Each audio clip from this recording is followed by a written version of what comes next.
With your Working Virginia update, I'm Jesse Russell. 401k plans are failing working Americans. A new report from the Economic Policy Institute suggests wealthy Americans have the most to gain from 401k pension plans, while middle and lower class workers are falling behind. The report says the problem is due to the requirement that workers contribute to a 401k plan if they wish to participate, while a defined benefit plan doesn't require a contribution, and workers are typically auto-enrolled. High-income earners tend to have more disposable income, so it's easier for those workers to contribute to a 401k. According to the report, in the last decade, the number of workers between the ages of 25 and 61 who have a defined benefit plan fell from 52% to 45%. This update made possible by the Office and Professional Employees International Union, ensuring fair treatment, fair wages, and benefits for thousands of working Virginians. Online at opeiu.org. What do you have to fear from your boss? I'm Kathleen Turner. The voice you are about to hear is that of ACLU attorney Bill Newman. The answer? A lot. BOSS, B-O-S-S, is an acronym for the government's Biometric Optical Surveillance System. As its full name suggests, BOSS pairs computers with video cameras and scans crowds. It's a face recognition system. That is, it matches faces in the crowds to the dossiers and massive databases in government computers. Like many government surveillance programs, the rationale for BOSS initially made sense. It was supposed to help the military detect suicide bombers and terrorists at outdoor polling places in Afghanistan and Iraq. But as these things with the government go, if a little surveillance in one place by one agency for one purpose is good, then a tremendous amount of surveillance by many government agencies everywhere for multiple purposes, that's terrific. And in 2010, BOSS was transferred to Homeland Security to be developed for use by the police in America. BOSS will be available for use throughout America within a few years, but the system is not ready for prime time yet. So, as privacy advocate Ginger McCall, whose FOIA request recently brought BOSS to light, said, "What we need is a real conversation about whether and how we want this technology to be used, and the time for that debate is not after the system has been deployed, but now." The Civil Liberties Minute is made possible by the ACLU because freedom can't protect itself. Packers. Vikings. We come from different places. Uptown. Downtown. We come to different conclusions. Half empty. Half full. But when we live united, we make a real difference in the building blocks of life. Children succeed in school, families gain financial stability, the health of our neighbors improves, and suddenly so do our communities. Real change won't happen without you. Live united. So give, advocate, volunteer, live united. Sign up today at liveunited.org. Brought to you by United Way and the Ad Council. You're listening to WIN, the Workers' Independent News Service. I'm Jesse Russell. Walmart workers hoping for change in the way the company pays and schedules employees are expecting a large turnout at rallies across the country today. One of the largest rallies is expected in Los Angeles, where workers and their supporters will march from downtown to a new Walmart site in Chinatown. Martha Sellers has been a cashier at a Los Angeles Walmart store for nearly a decade. She says that while she does make more than minimum wage and is considered full-time, the company keeps cutting her hours. I do make more than minimum wage. However, they cut my hours in half. So instead of making 40 or working 40 hours a week, I'm working 22. As you move up the pay raise, they cut your hours. She explained how her hours have been reduced over the years. It used to be like a minimum of 32. Now they've cut it to 28. Now they've cut it to 22. I've had one coworker that was scheduled one day for 7 hours. He is a full-time employee. What we're asking for is a full 40-hour work week. Sellers has also asked for consistent scheduling from week to week. You know, a consistent schedule, not where I'm closing one night and opening the next morning where you're not getting enough sleep. She explained that her store has increasingly become dependent on temp employees instead of part-time workers. Now they are actually hiring temp employees. They're not even called part-time. They're just called temp. And I think that's in response to our Walmart. And they're threatened not to join or they won't have a job even if it is a temp job. Well, if they join, then they already know that they're not going to have a job any longer. 401k plans are failing working Americans. A new report from the Economic Policy Institute suggests wealthy Americans have the most to gain from 401k pension plans, while middle and lower class workers are falling behind. The report suggests the problem is due to the requirement that workers contribute to a 401k plan if they wish to participate, while a defined benefit plan doesn't require a contribution and workers are typically auto-enrolled. High-income earners tend to have more disposable income, so it's easier for those workers to contribute to a 401k. According to the report, in the last decade, the number of workers between the ages of 25 and 61 who have a defined benefit plan fell from 52% to 45%. In a statement, the report's author, economist Monique Morrissey, said the move toward 401k plans has been a disaster. You've been listening to WIN, the Workers' Independent News. For more information, visit laborradio.org.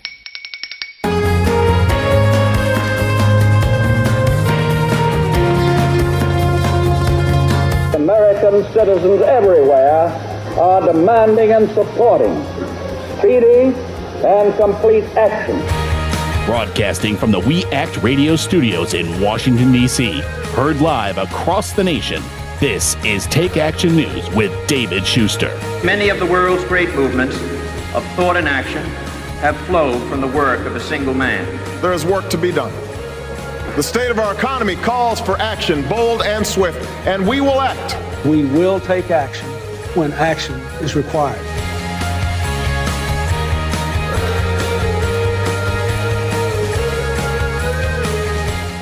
Hello and welcome to Take Action News. I'm Karl Frisch. Connect with me on Twitter and Facebook at Karl Frisch, KarlFrisch, and be sure to sign up for my email list at karlfrisch.com. We've got a great show for you this weekend. We've got Pete Callahan on controls, and I want to give a special shout out to our affiliate in Chicago, WCPT. Don't forget to connect with the show. Visit takeactionnews.com and be sure to follow us on Twitter and Facebook. Now let's get on with the news. As the administration pushes for military intervention in Syria, President Obama said this week that although his appeal for congressional approval is not a symbolic gesture, he, quote, always reserves the right to act, even absent congressional authorization. The administration's case hinges on the Assad regime's use of chemical weapons on civilians in an attack the U.S. estimates killed 1,400 people. This figure has been contested by allied governments and international organizations. Stopping in Sweden on his way to the annual G20 meeting, President Obama distanced himself from comments made last year about chemical weapons serving as a, quote, red line for the administration. Here he is last year.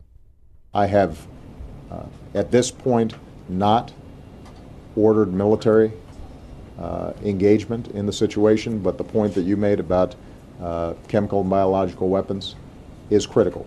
That's an issue that doesn't just concern Syria, it concerns our close allies in the region, including Israel. It concerns us.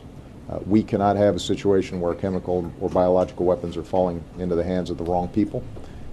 We have been very clear to the Assad regime, but also to other players on the ground that a red line for us is we start seeing a whole bunch of chemical weapons moving around or being utilized. That would change my calculus. That would change my equation. This week, Obama clarified that the so-called red line has been established by international treaties and near unanimous disavowal of the use of chemical weapons. First of all, I didn't set a red line. The world set a red line. The world set a red line when governments representing 98% of the world's population said the use of chemical weapons are abhorrent and passed a treaty forbidding their use even when countries are engaged in war. Congress set a red line when it ratified that treaty. These comments come just 1 week after U.S. allies Great Britain and Germany decided against the use of military force in response to Assad's regime's chemical weapons attack that allegedly killed 1,400 civilians. Wednesday, Secretary of State John Kerry and Secretary of Defense Chuck Hagel appeared before the House Foreign Affairs Committee to present the Obama administration's case for military intervention in Syria, emphasizing international security. This debate, I might add to you, is also about Congress's red line. You agreed to the Chemical Weapons Convention. Not all of you were here to vote for it, but the Congress agreed to that. The Congress passed the Syria Accountability Act, which Congressman Engel has referred to and authored. And that act says clearly, and I quote, Syria's chemical weapons threaten the security of the Middle East and the national security interests of the United States. Kerry was careful to distinguish the Obama administration's potential intervention from the Bush administration's invasion of Iraq. Now, I remember Iraq. And Secretary Hagel, who will soon be here, and General Dempsey obviously also remember it very well. Secretary Hagel and I both voted in the United States Senate. And so both of us are especially sensitive to never again asking any member of Congress to vote on faulty intelligence. And that is why our intelligence community took time. That's why the president took time to make certain of the facts and make certain of this case, and to declassify unprecedented amounts of information in order to scrub and rescrub the evidence and present the facts to the American people, and especially to the Congress. Kerry's appearance before the House Foreign Affairs Committee came on the same day that the Senate Foreign Relations Committee approved a resolution authorizing military force against Syria. After intense negotiations, the final vote was 10-7. It was not split along party lines. The resolution limits military force to 60 days, with a possible extension of 30 days upon congressional approval.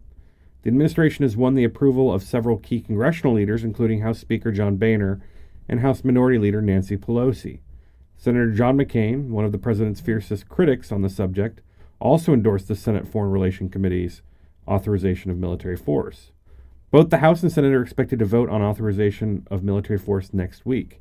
House leaders are treating this matter as a conscious vote, meaning that they are not trying to rally their party members to vote one way or another. Later in the hour, we'll speak to Florida Democrat Congressman Alan Grayson, who has been a key figure in the anti-intervention push within Congress. We will discuss the strong possibility that Congress will not authorize the use of force and what that will mean for the administration's push toward intervention. Later in the program, we'll talk with Alan Pike about homeless prevention programs that currently face extreme budget cuts. Think Progress's Igor Vlasky will join us to discuss Minority Leader Mitch McConnell's counterintuitive appeal to women in his re-election campaign.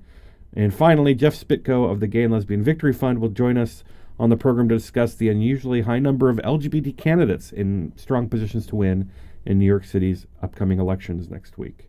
Up next, Tina Dupuy joins me to discuss some startling details about the cost of Obamacare. You'll want to stick around and not miss that. This is Take Action News. I'm Karl Frisch, and we'll be back after this.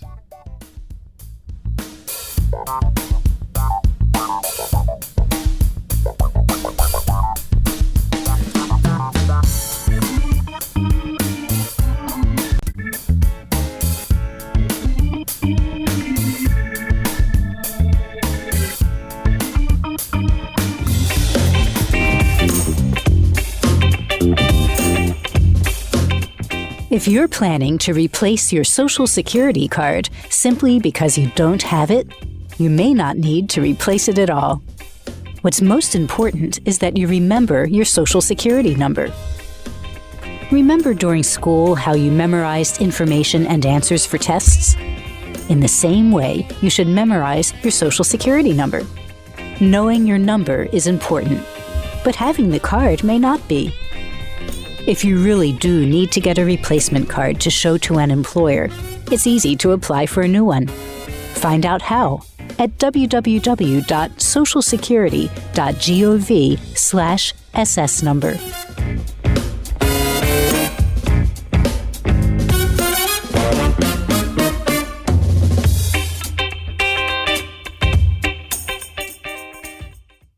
Sergeant Michelle Garcia served meritoriously in Iraq and has the medals to prove it. Soon after leaving the Navy, Lieutenant Chris Scott found a job, a home, and started a family of his own. Corpsman Richard Stokely took the skills he learned in Vietnam and put them to good use as a paramedic. But soon after leaving the military, each of these veterans fell on hard times and faced homelessness. Even after Michelle lost all her savings, even after Chris wasn't able to pay his mortgage. And even after Richard battled alcoholism for years, they each reached out for help when they needed it most. A simple phone call put them in touch with a trained professional from the Department of Veterans Affairs. That call got Michelle a place to stay until she could afford one of her own, put Chris in touch with employment assistance, and found Richard a substance abuse program. These veterans are success stories not only for how they were able to help others while serving their country, but for how they were able to let others help them. If you know of or are a veteran in need, make the call. Hey there, Matthew Filipovich here, host of the creatively titled Matthew Filipovich Show, which, by the way, you can hear every single Saturday from 8 a.m. to 10 a.m. right here on 1480 a.m. We Act Radio. Now, I'm going to be honest with you people, I'm not the smartest guy in the world, but I like talking to smart people who are smarter than me, some of the smartest, funniest, most badass progressives out there. People like Glenn Greenwald, Naomi Klein, Jane Kuger of the Young Turks, Jamie Kilstein, Allison Kilkenny, Alan Grayson, Jeremy Scahill, Jim Hightower, and more. That's right, I said more. Don't believe me? Well, tune in to the Matthew Filipovich Show every single Saturday from 8 a.m. to 10 a.m. for some of the best in liberal talk, news, comedy, and interviews right here on 1480 a.m. We Act Radio. Friends, David Shuster here, and all of us at We Act Radio are so proud of our neighbors here in Southeast D.C., especially one of our partners, the Ark. The Ark is at 1901 Mississippi Avenue Southeast. It's the home to some of Washington's best, including the Washington Ballet, the Levine School of Music, Boys and Girls Club, and the Children's Health Project. All provide a number of programs and services within the very same facility. The Ark is also home to the Ark Theater, the only theater east of the river, which hosts a variety of dance, music, and theatrical shows each year. Almost everything you could want is at the Ark, so stop by and see them. The Ark, 1901 Mississippi Avenue in Southeast. For more information, visit the Ark's website, www.thearkdc.org, or call 202-889-5901. The Ark, part of Southeast D.C.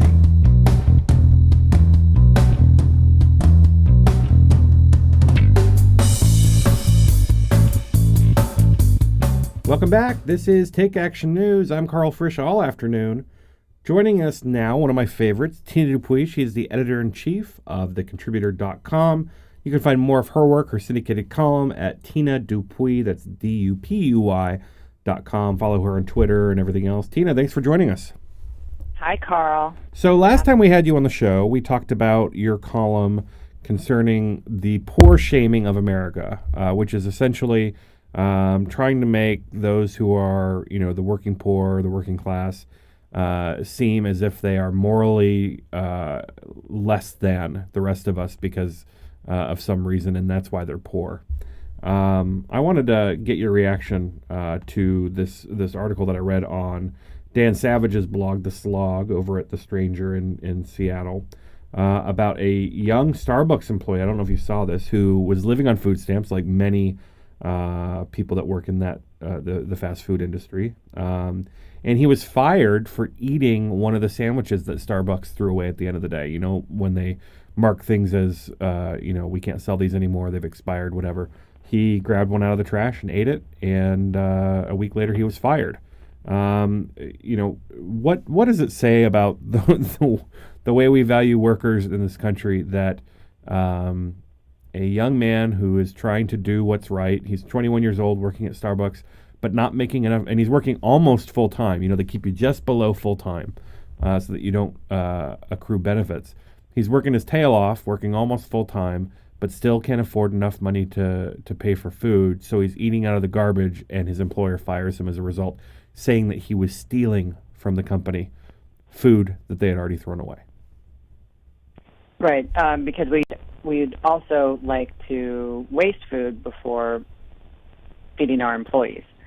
This is, and what kind of keeps these measures in place is that, it's kind of framed that this guy was stealing instead of, Starbucks is being subsidized by taxpayers by not paying their people enough, giving them enough hours to where they don't qualify for food stamps.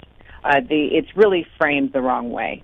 When we talk about Walmart and we talk about the Walmart heirs and how they own, I think it's like 40% of the wealth of the 99%. Like it's ridiculous. These people are more wealthy than they could possibly ever imagine, what have you. And the fact that they have been benefiting in every measurable way from government subsidies, that they're not only can you qualify for Medicaid in some states, but you can qualify for food stamps. If you are raising a family, if you have children and you work full-time at minimum wage, you qualify for food stamps because you can't feed yourself, you can't feed your family. So we have been kind of taught to believe that personal responsibility means that if you don't like your job and you're poor, you should just get a better job. And if you don't get a better job, it's really on you because you're the one who's decided to work at McDonald's. And the fact of the matter is, a lot of these places, and if you talk to people who live in these kind of depressed towns, Youngstown would be a great example to look at. They're in the news because there's a new study out that all of the earthquakes that have happened to Youngstown are as a direct result of fracking. But Youngstown had like a 25% unemployment rate in the 80s when everybody else was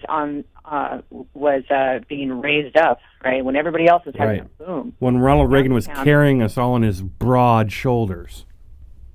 Correct. Youngstown was depressed. So if you live in a town where there are no jobs, or the only jobs that you can get are jobs where you have to stand for 8 hours a day, 12 hours a day, and you're not able to do that physically, you can't do better for yourself. Period. And so we kind of have been framing this discussion that like people just they want to be poor. They're not smart enough, as Romney would say, to get a loan from their parents to go to college. Right. Well, and towards the end of... We've made it on the individual instead of on a system that's completely rigged against them. Well, and the natural extension of this poor shaming, there's this story in Talking Points memo I wanted to get your reaction to, just to give people an idea of what it's about. It says, the main takeaway from an exhaustive new study of premiums on the Obamacare health insurance marketplaces. They're generally going to be lower than expected, undercutting the persistent claims of, quote, rate shock by conservatives. Now, before I get your response to the news that, surprise, it's going to be even, insurance is going to cost even less than we thought it was going to cost. People without health insurance, they get poor shamed too, right? Well, yeah, people without health insurance aren't being responsible in buying health insurance. Plus, according to conservatives, they can just go to the ER to get health insurance, which is, not only ridiculously expensive, and we all have to pay for that. But it's also only for emergencies. Healthcare. It's also for emergencies. I mean, if you go in there with a non-life-threatening condition, say, a migraine or something that you would need health care for, something that you need to go to a doctor for, they will turn you away and have turned people away for the inability to pay. It's only if you're bleeding, are they required by law to actually give you health care. But I think the important thing, and I think we kind of miss this a lot of the time, Carl. There are people who are still upset at the income tax. There are people who are still upset and will never respect Social Security. Ayn Rand, for example, was apoplectic at the idea of Social Security as she was enjoying that in her latter years. Oh, God bless her. I mean, she was an atheist too. To use her phrase, writing books doesn't pay that well. So, we also subsidized Ayn Rand. Which I think is poetic, much unlike Ayn Rand. It's actually poetic. Anyway, so I think that as we talk about the benefits of Obamacare, I think that's what the right wing is afraid of, that people will actually like it, and they're basically decent reforms. They're also Republican reforms. I think that we should have a single-payer health care plan. I think that's much more cost-effective. I think that a marketplace-based plan will never be as cost-effective as it should be or could be. It's a giant step in the right direction, though. It is a step in the right direction, but It is not a cure-all. I don't No. think the individual No, and, Heritage Foundation. the one time I thought Republicans were intellectually honest was during the debate over health care. The only time that they were intellectually honest is when they said, Democrats only want to give you this plan because you'll get hooked and you'll think that you're entitled to health care. Yes, actually, yes. Yes. Precisely. That's what I say about poor shaming. It's like if we make people feel bad about themselves, then they won't ask their country for more. And that's the bottom line. I mean, there are more people living in poverty in this country than there are Canadians in this world. We have about 40 million people Not that we want more Canadians, just to be clear. That is correct. But there are a lot. There are kind of gobsmackingly huge amount of people in this very rich country, still rich country, who live in pretty squalid conditions. And so if we can make those people just feel like it's their fault, and it's not that they were that you now get to be king the same way you get to be in the middle class by virtue of birth. If we can make those people feel bad about themselves, then they won't actually ask the government to do anything about their situation, which is, Bill de Blasio, who's now the front runner in the Democratic mayoral race. Our election, of course, is Tuesday. Right. He said, I was at a meet and greet with him, and he said, the one thing that FDR didn't say was, we're going to help you as soon as the economy gets better. Well, thank goodness he didn't. And his populist kind of message has really resonated with New Yorkers, and especially liberal New Yorkers. And we're going to be talking about the campaigns there. There's all kinds of stuff going on there. Public advocate, mayor, city council races. We're going to be talking with some folks later on this program about that. Tina, before I let you go, I wanted to encourage people to go to your website, tinadupuy.com, and read your column. We're running out of time, or else we would have touched on it. The Creationist with an iPhone Paradox. You'll laugh your tail off. Tina, thanks for joining us. You're the best, Carl. Alrighty, so follow Tina Dupuy on Twitter and Facebook at Tina Dupuy. Go to her website, tinadupuy.com, sign up for her email alerts, and check out her latest columns. This is Take Action News. I'm Karl Frisch. Coming up next, we'll talk to Congressman Alan Grayson about the situation in Syria. Stick around.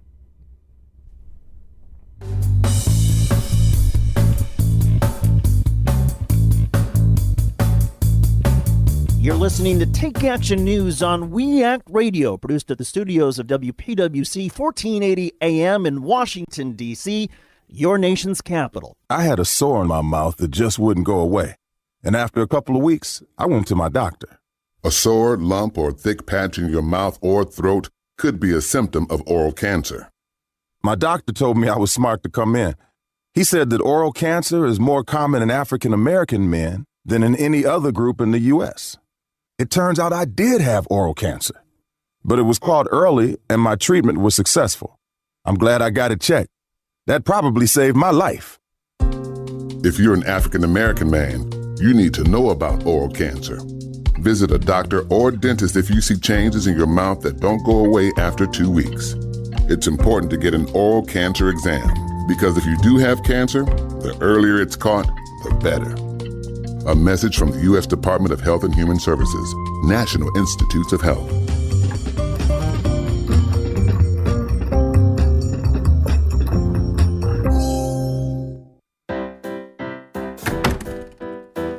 Jeff, I'm home. Hey, Mom. So, what did you do today? I noticed the dishes are still in the sink. I've been busy. Getting your taxes done like we talked about? Oh, I got my friend Dave on that. Hey, he's only charging $20. Not Dave from your high school class who graduated 3 years late. Yeah, he's good with numbers. Won our fantasy football league last year. Jeff, I can't believe you would actually take your... Kidding, Mom. I took all my paperwork over to that preparer just like you recommended. Using a paid tax preparer this year? Visit irs.gov for some do's and don'ts. Like look for a preparer who has a preparer tax ID number and signs your return. Check out their qualifications and review your tax return before you sign it. Oh, Jeff, why do you do this to me? Mom, you're just so easy. irs.gov. It's the best tax tip of all.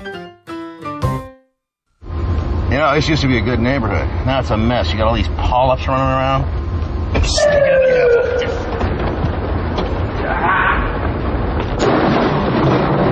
apple. Colon cancer almost always starts with the polyp.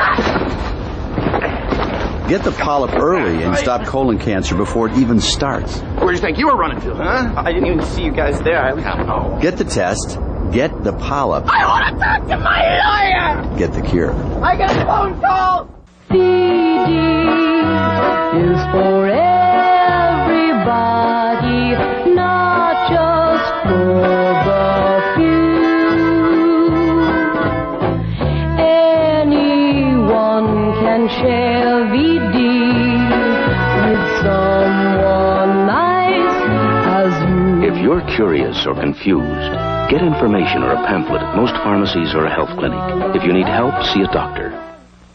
Would you like to secure stable employment, affordable, high-quality child care, or an opportunity to serve your community through meaningful volunteer and internship experiences? If so, UPO is the place for you. Hello, I'm Andrea Thomas, Vice President of Administration and Chief of Staff for UPO. As the Community Action Agency for Washington, D.C., UPO has proudly served the residents of Washington for the past 50 years. Annually, we impact the lives of nearly 100,000 Washingtonians, 100,000 people advancing their education, securing employment, maintaining housing stability, and investing in their communities through volunteerism. Our vision is a Washington of thriving communities and self-sufficient residents. To learn more about our services and how you can partner with us or donate, visit us at www.upo.org. UPO, where we are uniting people with opportunities.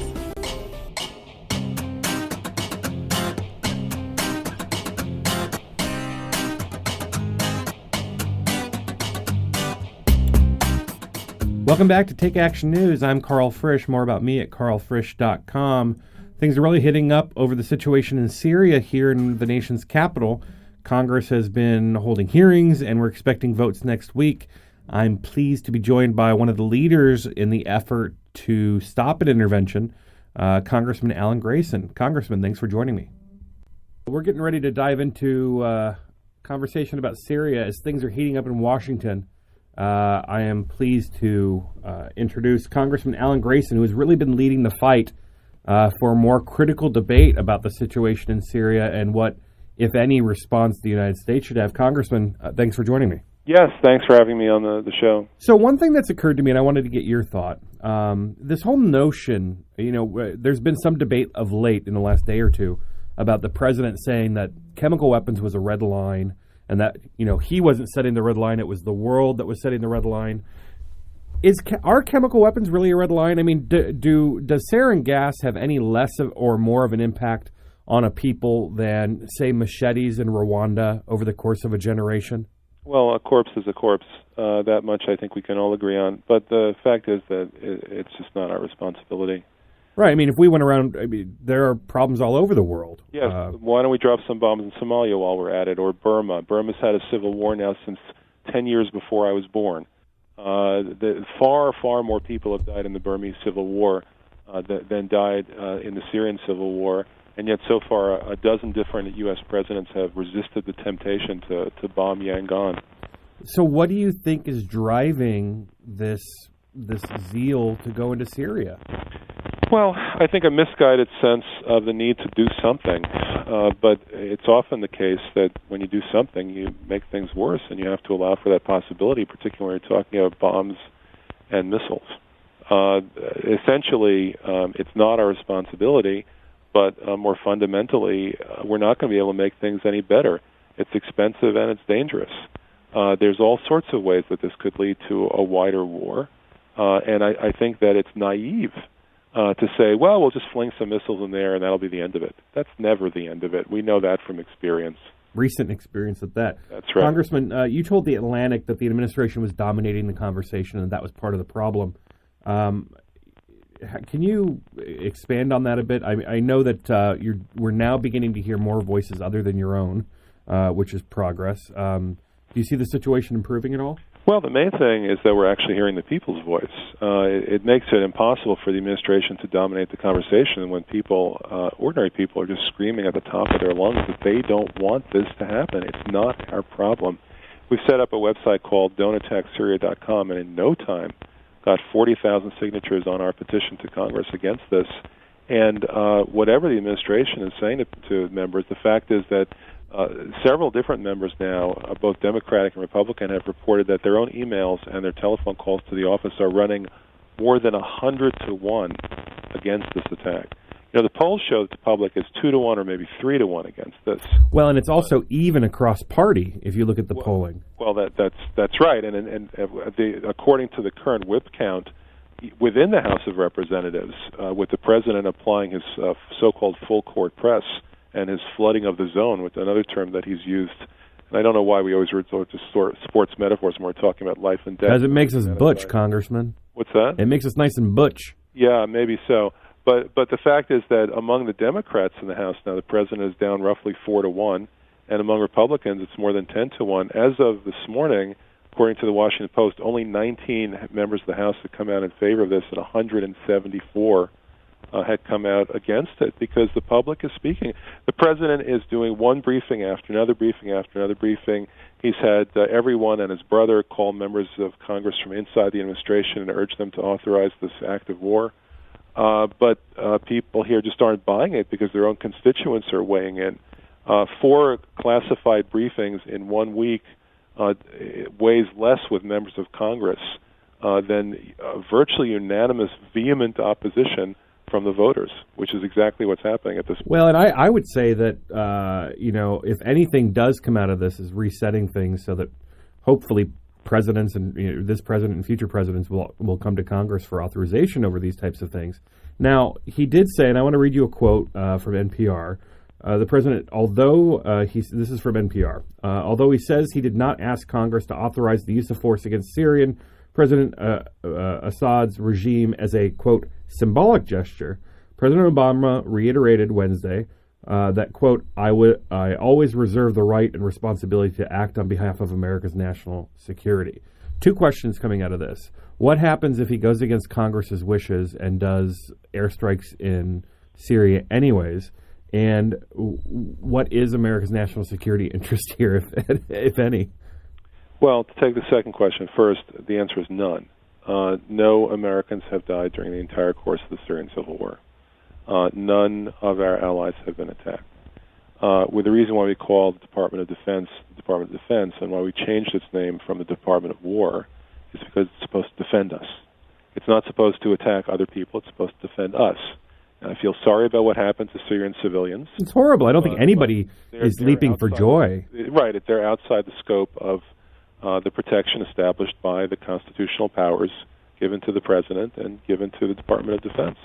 It's simply not our responsibility. There are no vital U.S. interests involved here. We may feel bad about it, but in that case, we can make arguments to the United Nations, to the International Court of The Hague, which is actually what the convention involved here says. The Convention Against Chemical Weapons says violators are to be taken to The Hague, not bombed with impunity. And in addition to that, Syria is not even a signatory to that convention. So we're enforcing against a country that never signed the treaty, which can have all sorts of mischievous consequences down the road for us, since there's many, many, many treaties where virtually the only country in the world that hasn't signed it is the United States. Or when we have treaties that we've decided not to follow during the Bush administration. That's right. But getting back to your initial question, I just don't think the president's going to do it anyway. That just seems so uncharacteristic of what we've seen from the president in the first 5 years of office. It just seems highly unlikely to me and not really worth talking about. Well, let's hope so. I mean, at the very least, as I said, it sets some kind of a precedent here that, hopefully future presidents will take into consideration. Well, I mean, it's not just that. It's that future presidents may have to take into consideration the voice of the people. Right. The reason why this is going so badly for the president is because the president is doing something or trying to do something that the public simply doesn't want. And one thing you hear over and over again from members of the public is they never listen to us, referring to elected officials. They never listen to us. Well, just this once, because we are having this vote in Congress, we are forced to listen to our constituents. and our constituents are screaming at the top of their lungs, no.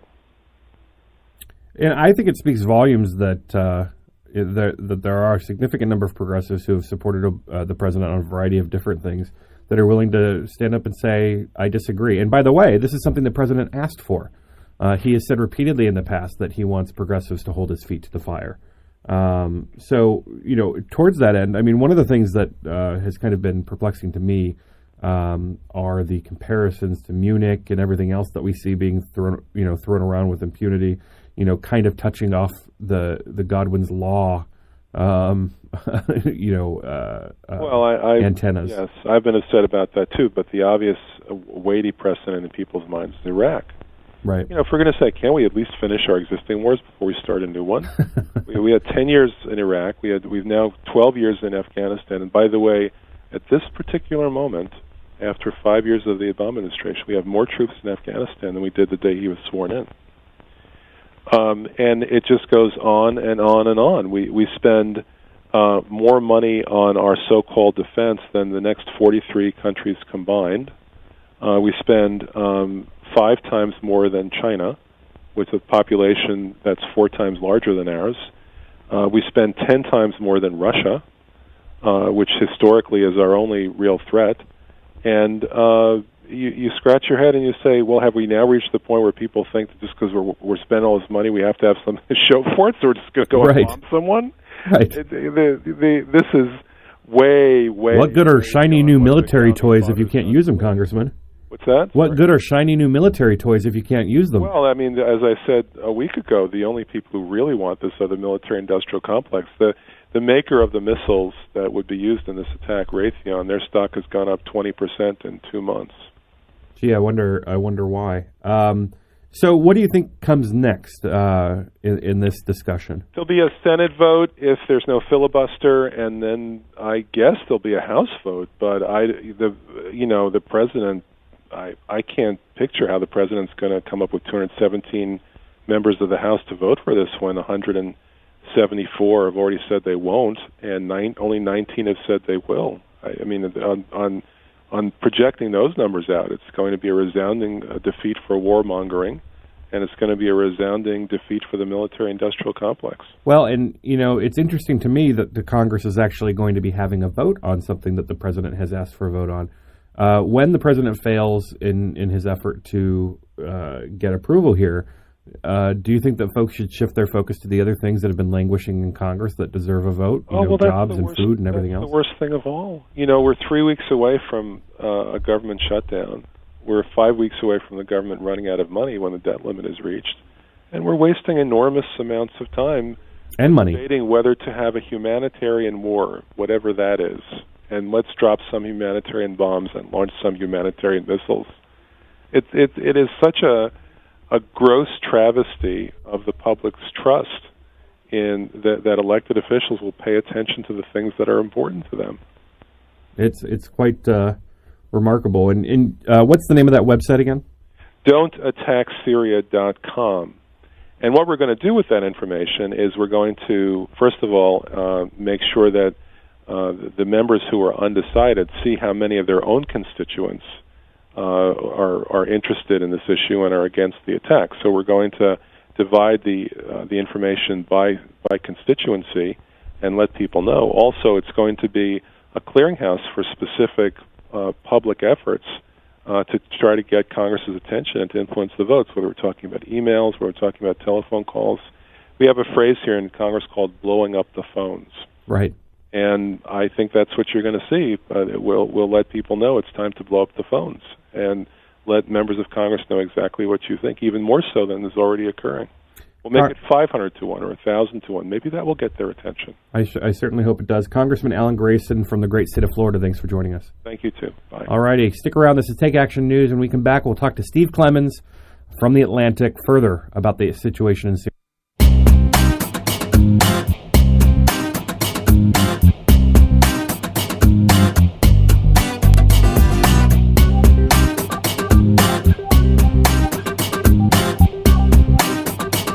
Say you want to go to college. Yay! A Big Ten college. But you don't want to feel like part of the, well, you know. Is there an answer for you? Of course. Indiana University East.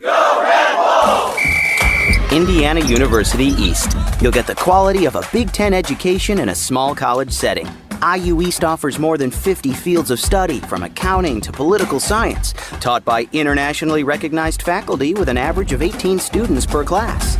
So it's not, student number 95A-6273, please report to. It's more like, hey, John, welcome to class. Best of all, you'll graduate with one of the most respected degrees anywhere, a degree from IU. Don't wait. Go to iue.edu or call 800-959-EAST to arrange a visit to Indiana University East. IU.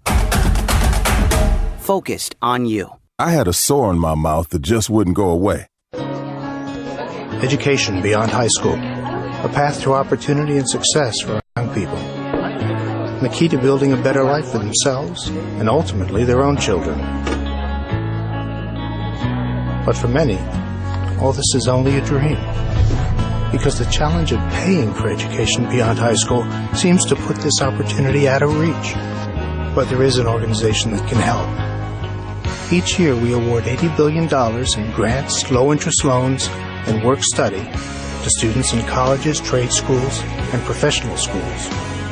We are federal student aid, part of the U.S. Department of Education. You can learn more by logging on to federalstudentAid.ed.gov. We may be able to help you realize your dreams, so don't get left behind. After all, the most costly education is the one not begun. Federal Student Aid. Start here, go further. Take Action News is proud to be sponsored by Healthcare for America Now. HCAN is a national coalition of more than 1,000 groups in 50 states, representing 30 million people. HCAN works to promote, defend, implement, and improve the Affordable Care Act at both the state and federal levels. They also try to protect Medicare and Medicaid, increase corporate accountability, and confront forces that seek to take away critical services. HCAN believes in creating jobs, not cutting programs people depend on. HCAN runs comprehensive issue campaigns that mobilize people at the grassroots and define the public debate. HCAN is fighting to protect, implement, and improve the new health care law through national and state-based legislative and regulatory campaigns built on grassroots action, public education, communications, policy analysis, and groundbreaking research. HCAN has become a respected voice and national leader on health care while continuing to focus on aggressive field activity. Support HCAN, Healthcare for America Now.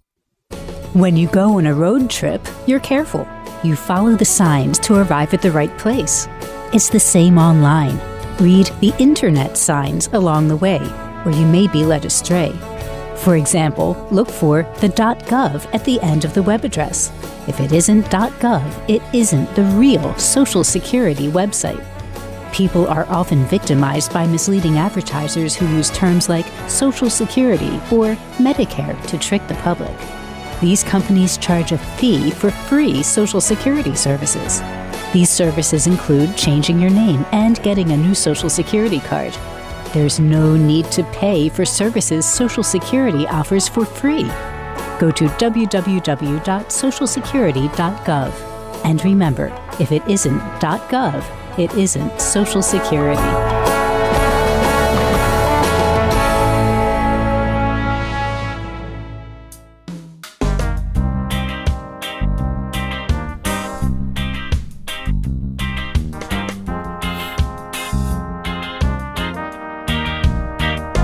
Welcome back. This is Take Action News. I'm Karl Frisch. We've been chatting about Syria, first with Congressman Alan Grayson. Now I want to bring in Steve Clemons. He's an editor-at-large at The Atlantic, a good friend of mine, and an expert when it comes to this kind of stuff, whose opinion I value greatly whenever it comes to foreign policy.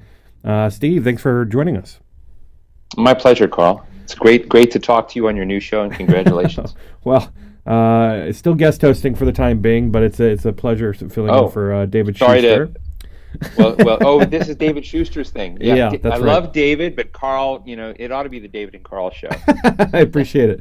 So the Syria, story is taking on all kinds of different levels. One piece that you wrote for The Atlantic that I wanted to delve into a little bit, titled "How to Toughen Up Human Rights Activists and liberal interventionists. I don't know where I fall on the divide. Right now, my gut is against intervention in Syria, but I'm certainly by no means a peacenik. I thought what the president did in Libya, for example, was righteous and well done. Am I the only one that feels this way? No, I just listened to part of. I'm talking to you from Doha, by the way, where I'm actually talking to the Qataris about Syria and what they're doing here. But I listened to Alan Grayson a bit, and he's a congressman I tremendously respect. I happen to disagree with him on part of where he's going, but I understand completely the impulse. I think the debate is a vital and fair one, and I think John Kerry was wrong to say that those that this is a Munich moment, and so that those on the other side of this debate are automatically Neville Chamberlain types that want to appease, horrible people. It's not that simple.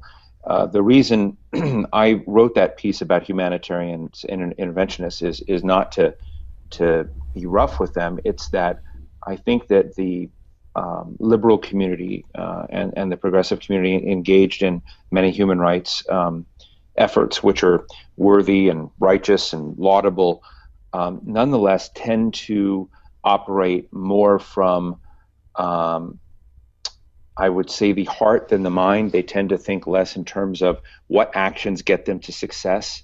And I wanted to use the example of Richard Holbrooke, who I thought, in a complimentary way, was a democratic global justice guy, ruthlessly committed to achieving success. And I learned a lot from Richard, and I found that to be useful in an article where the managing editor of Foreign Affairs magazine had, written kind of, divided the world up between those who think with the heart or think by their mind and those who react by the heart. And I was trying to say that it's not that simple, that there's often a hybrid set of things, and we need to think clearly. And that's what has taken us into Syria, which is this is one of the rare cases where I was more supportive of an active intervention, not military intervention, something along the lines of Libya. And Karl, you and I discussed Libya in the past. I was a skeptic of Obama on Libya because I found, like Syria, the direct connection to U.S. national interests is weak, and you have to think it through. But at the same time, our tradition had been, America hasn't many cases where it intervened and kept a light military footprint. So I was skeptical that Libya wouldn't be a slippery slope to a much larger kind of engagement, which I thought would be very detrimental to the country's interests. And I guess that I've learned to know that Barack Obama and certainly Chuck Hagel and others on the national security staff have a deep aversion to, they want to do the right things, but they're not going to fall into another Iraq or another Afghanistan of a large military footprint. So it forces us to think a little bit. If you're not automatically a pacifist or against any action, and I don't want to say Alan Grayson is that, but he may be, then I think it requires us to think through what are the equities we care about with Syria, what can be achieved or not achieved, what are the risks that can be done, and what are the risks, in my view, what's the strategy? If you did act, what are you trying to get to? And I think there's not enough of that discussion, I think that's where I'm at. And that's where my questions come in. I mean, I think of it, the red line comment, whether or not the president meant he was setting a red line or the international community had done it years before, it doesn't really matter to me. Are chemical weapons horrible? Yes, they are. I don't think anybody would say that they're not. But, hundreds of thousands of people have been killed with machetes in countries across Africa. And it's no less damaging to a people than chemical weapons. Why do we think of chemical weapons as something different when people are being pillaged and killed in countries all over the globe with regularity, and we're not doing anything about it in far greater numbers? The blunt truth is we don't have a way to intervene inside the internal dynamics of a country when machetes and handguns are being used. They don't rise to the level of distaste globally or even inside countries. Look at the gun control issue in our own country. They don't rise to, while there are conventions on small arms and there's an effort to raise concerns along these lines, they don't come to the weapons of mass destruction scale.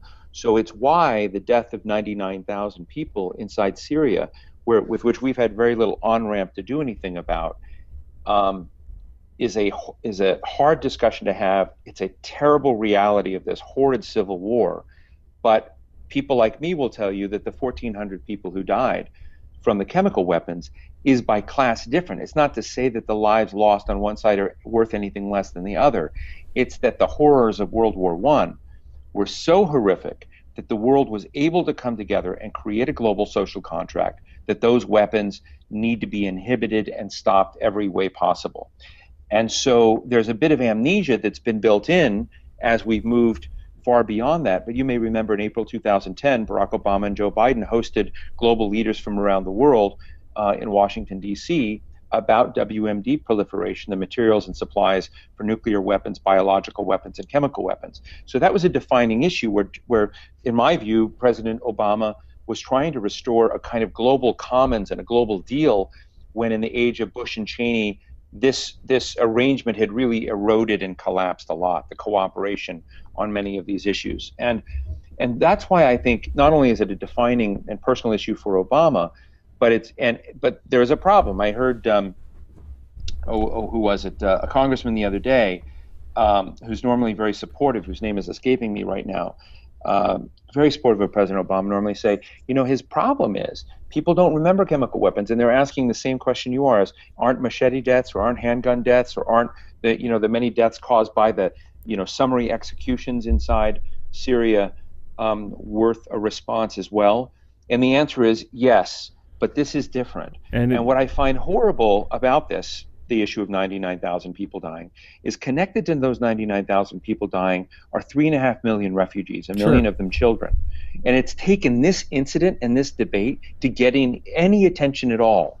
Well, and I guess the fear I have, Steve, is that this debate is nowhere near being done. Congress doesn't look like it's going to give the president approval, and we're going to be back to square one. Steve Clemens, I want to thank you for joining us. This is Take Action News, and we'll be back after this. Thank you.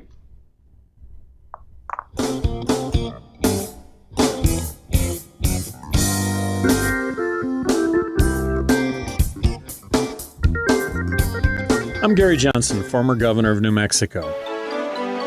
Last year, my state became the 12th state to allow medical use of marijuana by patients who are seriously ill. Some people were surprised that a Republican governor supports medical marijuana, but I'm hardly alone.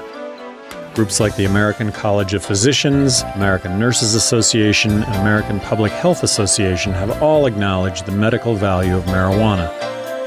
New research about medical marijuana is coming out almost every day, showing remarkable potential in all sorts of serious conditions, including cancer, AIDS, and chronic pain. But some in government still want to put politics and ideology ahead of public health. To learn more about medical marijuana and what you can do to help, contact the Marijuana Policy Project at 1-877-JOIN-MPP or visit them on the web at mpp.org. Thanks. You're listening to We Act Radio, WPWC 1480 AM, broadcasting live from Martin Luther King Jr. Avenue in D.C. Are you one of those people who simply has too much stuff? You know who you are, so don't try to deny it. Yeah, you. Your closets are jammed floor to ceiling. There's not an inch of empty space on your shelves. You've stuffed all the stuff you can under the bed and couch, and you've already filled 2 rental spaces at the You Store It barn. In fact, you've tucked away stuff that you don't even remember you had, like those 2 railroad lines you forgot you'd bought. Say what? Yes, choo-choos. I'm not talking about model trains, but actual railroads with locomotives, freight cars, steel tracks, and engineers. Who has so much stuff that they could forget they've got a couple of real-life, multiple-ton railroads somewhere in their pile? Billionaire Warren Buffett, for one. The avuncular investment guru, known as the Oracle of Omaha for his financial acumen, owns some 80 corporations with more than 2,000 subsidiaries, including everything from jewelry companies to utilities. In 2010, his sprawling Berkshire Hathaway conglomerate picked up another bauble, paying $43 billion for the Burlington Northern Santa Fe Railroad. To get the okay of the Transportation Department for taking over the BNSF, he had to disclose whether he owned any other rail companies. No was his unequivocal answer. But oops, a few months ago, Buffett discovered that actually he does own a short-line railroad in Iowa and yet another one in Oregon. My bad, he told regulators, explaining that his closet is so packed with corporate things that he didn't know he had 2 trains tucked in there. This is Jim Hightower saying, okay, people, the lesson here is clear. Stop stashing and start disgorging. And here's a fun website to help you, or even Warren Buffett, say no to our culture of stuff. www.storyofstuff.org. If you like these feisty pops of populism that Hightower zings out on the airwaves, check out the Hightower Lowdown. Jim's monthly newsletter provides the in-depth lowdown on what the greed heads of Wall Street and the boneheads of Washington are doing to us behind the scenes. With Hightower's saucy Texas humor and truth-telling populist perspective, the lowdown literally can lift you up. And get this, you can have the lowdown delivered to your mailbox or email each month for only $15 a year. Yes, 12 issues, only $15. Check it out, hightowerlowdown.org. You're listening to WIN, the Workers' Independent News Service. I'm Jesse Russell. Walmart workers hoping for change in the way the company pays and schedules employees are expecting a large turnout at rallies across the country today. One of the largest rallies is expected in Los Angeles, where workers and their supporters will march from downtown to a new Walmart site in Chinatown. Martha Sellers has been a cashier at a Los Angeles Walmart store for nearly a decade. She says that while she does make more than minimum wage and is considered full-time, the company keeps cutting her hours. I do make more than minimum wage. However, they cut my hours in half. So instead of making 40 or working 40 hours a week, I'm working 22. As you move up the pay raise, they cut your hours. She explained how her hours have been reduced over the years. It used to be like a minimum of 32. Now they've cut it to 28. Now they've cut it to 22. I've had one coworker that was scheduled one day for 7 hours. He is a full-time employee. What we're asking for is a full 40-hour work week. Sellers has also asked for consistent scheduling from week to week. You know, a consistent schedule, not where I'm closing one night and opening the next morning where you're not getting enough sleep. She explained that her store has increasingly become dependent on temp employees instead of part-time workers. Now they are actually hiring temp employees. They're not even called part-time. They're just called temp. And I think that's in response to our Walmart. And they're threatened not to join or they won't have a job even if it is a temp job. Well, if they join, then they already know that they're not going to have a job any longer. 401k plans are failing working Americans. A new report from the Economic Policy Institute suggests wealthy Americans have the most to gain from 401k pension plans, while middle and lower class workers are falling behind. The report suggests the problem is due to the requirement that workers contribute to a 401k plan if they wish to participate, while a defined benefit plan doesn't require a contribution and workers are typically auto-enrolled. High-income earners tend to have more disposable income, so it's easier for those workers to contribute to a 401k. According to the report, in the last decade, the number of workers between the ages of 25 and 61 who have a defined benefit plan fell from 52% to 45%. In a statement, the report's author, economist Monique Morrissey, said the move toward 401k plans has been a disaster. You've been listening to WIN, the Workers' Independent News. For more information, visit laborradio.org.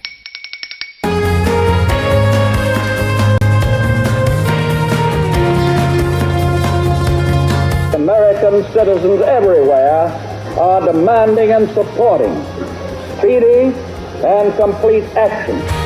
Broadcasting from the We Act Radio studios in Washington, D.C., heard live across the nation. This is Take Action News with David Shuster. Many of the world's great movements of thought and action have flowed from the work of a single man. There is work to be done. The state of our economy calls for action, bold and swift, and we will act. We will take action when action is required.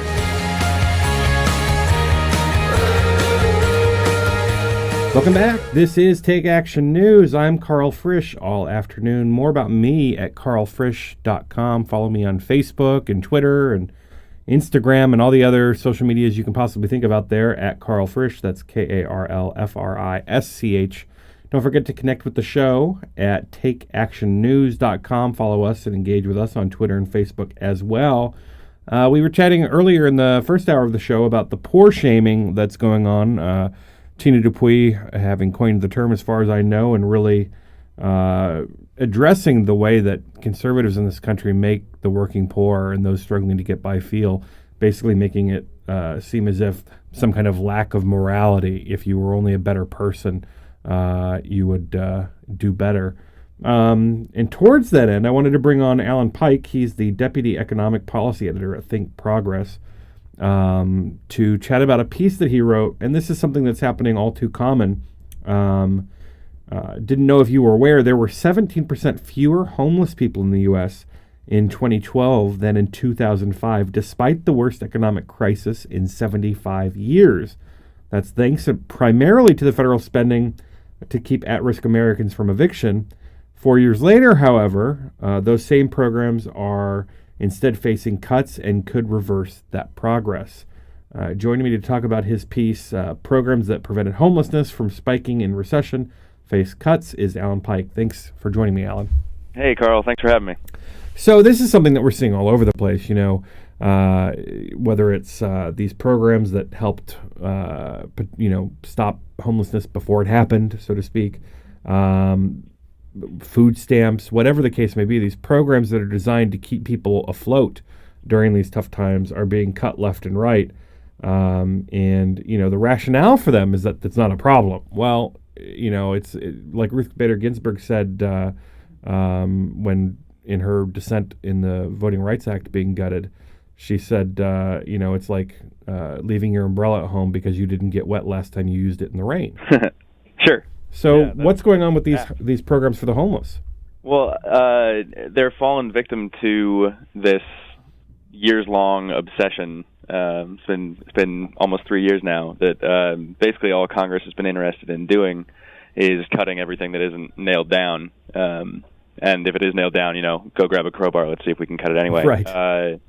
And that across the board approach to trying to reduce deficits has meant that some of the programs that are least able to absorb any kind of cuts, because their funding is already so tight given the level of need that they serve in the country, are instead facing what amount to pretty substantial cuts to their ability to serve the purposes and the populations that they're meant to serve. So in the case of these programs through the Department of Housing and Urban Development that are relatively new on the sort of federal program timescale, that came in response to research in, I believe, the late 90s that sort of uncovered for policymakers for the first time that one of the primary causes of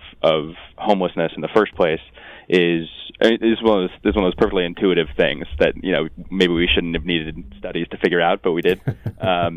But the thing that causes most people to become homeless in the first place is one little hiccup in their cash flow and missing a rent payment, or getting a few months behind on a utilities bill, and eventually getting evicted.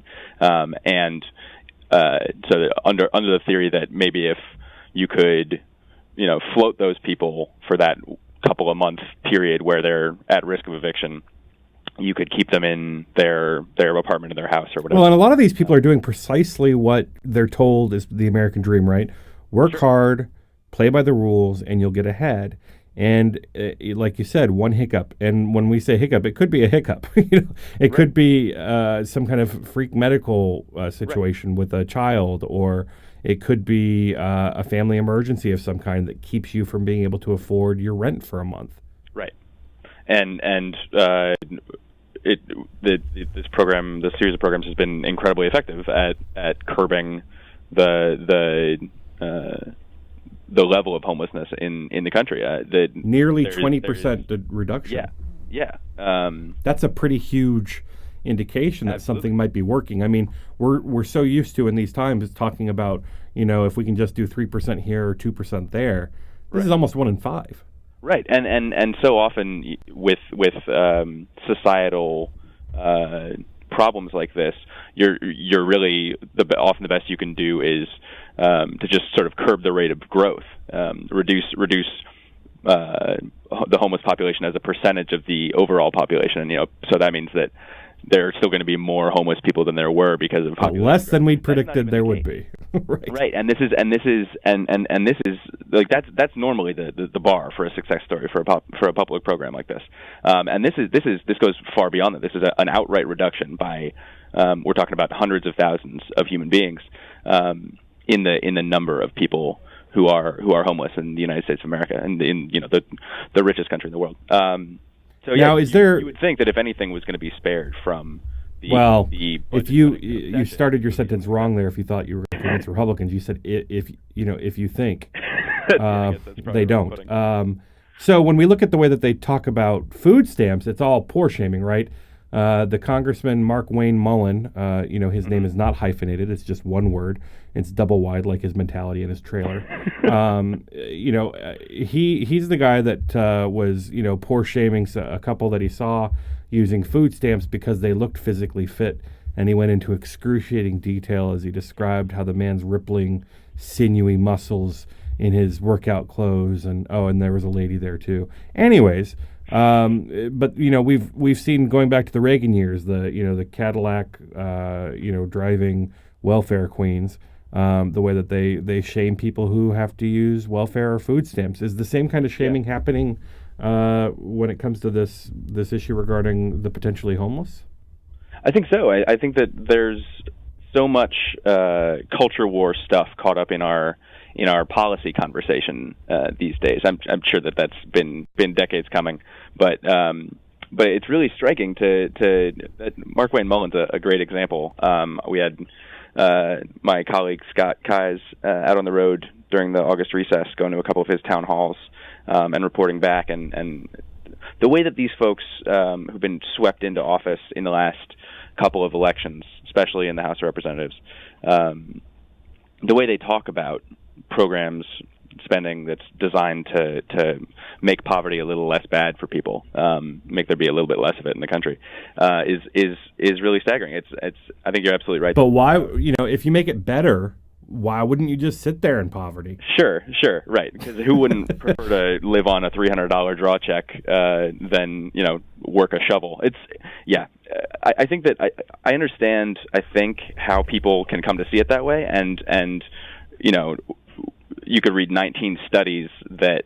Well, my particular there's basically no fraud or abuse in the food stamps program, but the one time that you see somebody who you think is probably out of work buying Oreos for their kid instead of dry beans or something, that's going to the emotional power, the visceral power of those individual experiences can overshadow people's rational understanding of the world sometimes. Especially if you buy into this theory that people who would begrudge somebody using food stamps aren't, liberals will often say, it's because they hope one day they're going to be rich just like everybody.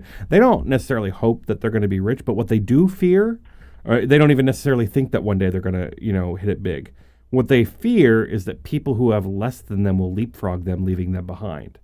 And because they're struggling and don't struggle enough to get government assistance, they would rather not let the people behind them in front of them than look at the people who have way more than they need and say, we're basically letting you live this life without any regard for the rest of us. Yeah, I think that makes some sense to me, and I think that those kinds of, in theory, the civil process and the civics process and the policymaking process and our democratic processes are supposed to help us get past that kind of abstraction, that kind of foolish and short-sighted thinking, and be able to see more clearly what the impact of a given set of choices at the governmental level is going to be on the future of our country. And so much of these budget cuts, especially the ones that are gonna make poverty worse than it needs to be for the long term, are penny wise and pound foolish. You're cutting a few $1,000,000 in the next couple of years, even though it's going to every study on early childhood education. Alan, if you don't make people struggle even more, if you don't make them hurt when they're poor, they're never going to wake up one morning and say, "Today I'm going to become a millionaire," and they come. Right. They become millionaires. It's just never going to happen if you don't make it hurt. Yeah, I mean, I'm lucky enough to never have been anywhere particularly close to what is actually poor in this country. So I can't speak from personal experience here, but folks I know who haven't been that privileged, I'm pretty sure it's plenty painful as it is. It is indeed. And Alan, I want to thank you for joining us for this conversation. Alan Pike, the Deputy Economic Policy Editor at thinkprogress.org. You can follow him at Pike A on Twitter. Thanks for joining us, Alan. Thank you, Carl. And when we come back, we are going to chat about some of the stuff that's going on in Kentucky. You won't miss it, so stick around, and we will be right back.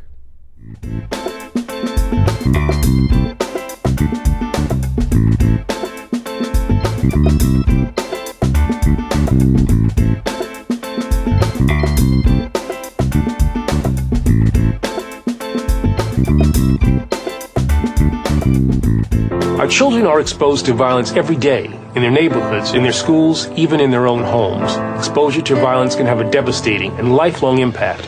Through community action and leadership at the national level, we're identifying the children who need our help. I'm Attorney General Eric Holder, and I'm asking those of you who have a role in a child's life to take action.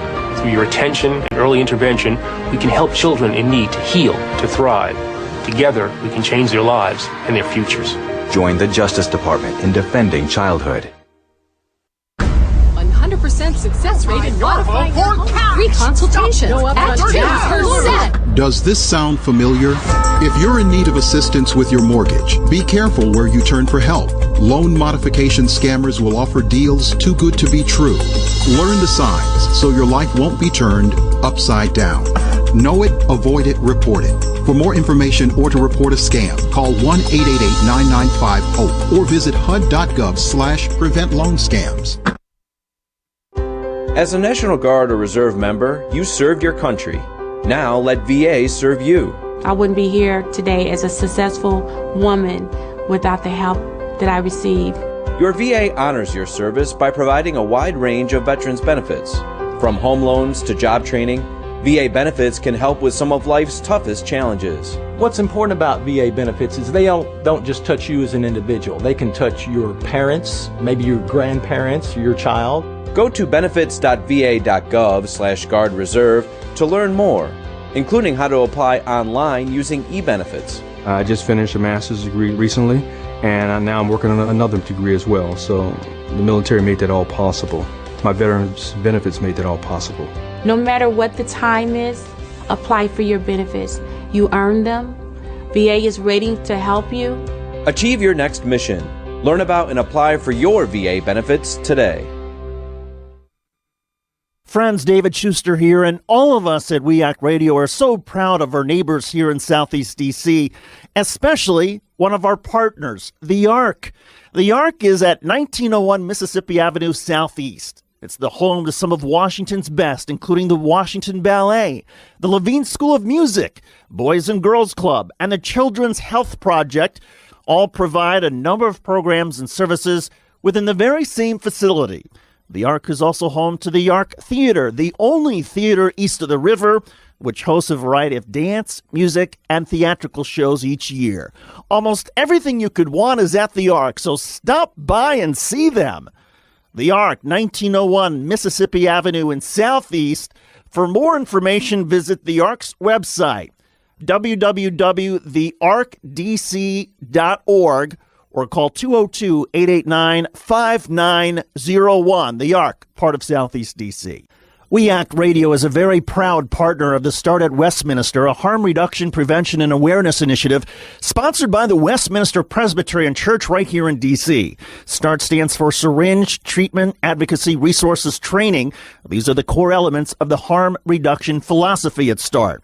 The goal of this program is to reduce transmissions of HIV, hepatitis, and other bloodborne infectious diseases by empowering those at risk of infection with the tools, resources, and referrals they need to take charge of their health. Over the past year, the Start at Westminster tested over 1,600 people, and they're averaging about 150 tests each month. And of course, with the proper funding, that number could go even higher. For more information on this terrific program, go to www.startatwestminster.org.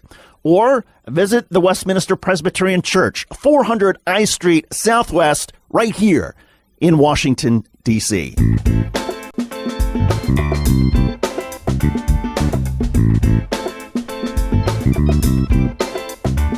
Welcome back to Take Action News. I'm Karl Frisch. If you're just joining us, we've been talking about poverty and what's happening in Congress and around the country with our friend Alan Pike from Think Progress. Alan, thanks for sticking around. Absolutely, man. So one of the pieces that you wrote, and you know, the sad thing is that there's no shortage of pieces for you to write about the state of our economy. Yeah, it's a bumper crop for really depressing news about poverty and the economic situation. And, I'm looking at Kansas, and another sign of what's the matter with Kansas, you've got this piece up, that they are about to kick 20,000 people off of food stamps in Kansas. Now, that may not sound like a lot of people if you live in Washington, D.C. or New York or Los Angeles or another big city, but you're talking about the state of Kansas here. That's a lot of people. Yeah. Yeah, it is. And it's been a rough go of it for folks in Kansas who are poor and looking for work and not finding it, poor and working and still poor.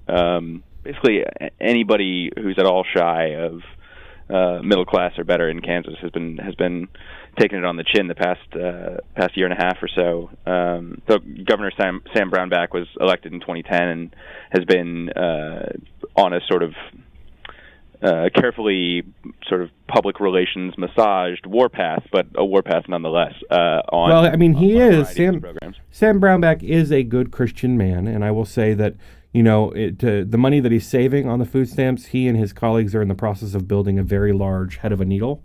They read in the Bible that it is easier for a camel to pass through the head of a needle than it is for a rich man to get into heaven. Sure. And so they're building a giant head of the needle in Lawrence, Kansas, that anybody that they allow to can go through. That's money better spent. Is that and that's how God feels about loopholes, right? Exactly. All that stuff is you can. Okay. Oh yeah, God loves loopholes if it benefits the wealthy. The Bible's like a riddle. It is. But this is, in all seriousness, this is a guy who professes to be a disciple of Christ. And Christ, if nothing, talked about the poor all the time. Mm-hmm. And Brownback is doing nothing but cutting vital programs that people and these are not people that necessarily have been poor all the time. A lot of these people were working 5 years ago and now find themselves in hard, tough luck, hard times. Right. And I think that I'm not a psychiatrist. I don't know the man. Far be it for me to say how sincere or insincere this stuff is. But like most conservatives whose approach to safety net spending is, well, let's not do that. Brownback's argument for this stuff tends to be, we'll try and shape the incentives that people face to give them more reason to get up and get a job, or as if these people are lazy, spend their money in smarter ways, and it all ties back to this idea that this weirdly paternalistic idea for the party that's more traditionally associated with sort of libertarian ideas about personal freedom, but there's this very paternalistic set of ideas about the requirements that you can put on somebody as soon as they take a dime of public money to get any kind of assistance. So we're talking about things like drug testing for welfare, even though every time that's been tried, it's basically reinforced the research showing that In fact, no, welfare recipients aren't more likely to be drug users than the general population. They're less likely to be because they, don't have any money. Funny, we don't have any studies to compare whether legislatures that pass such rules are more likely to be drug users. One would think it's probably true. I would bet they've certainly got more likely to have the disposable income for it. But yeah, so this thing that Brownback's Department of Children and Families has just announced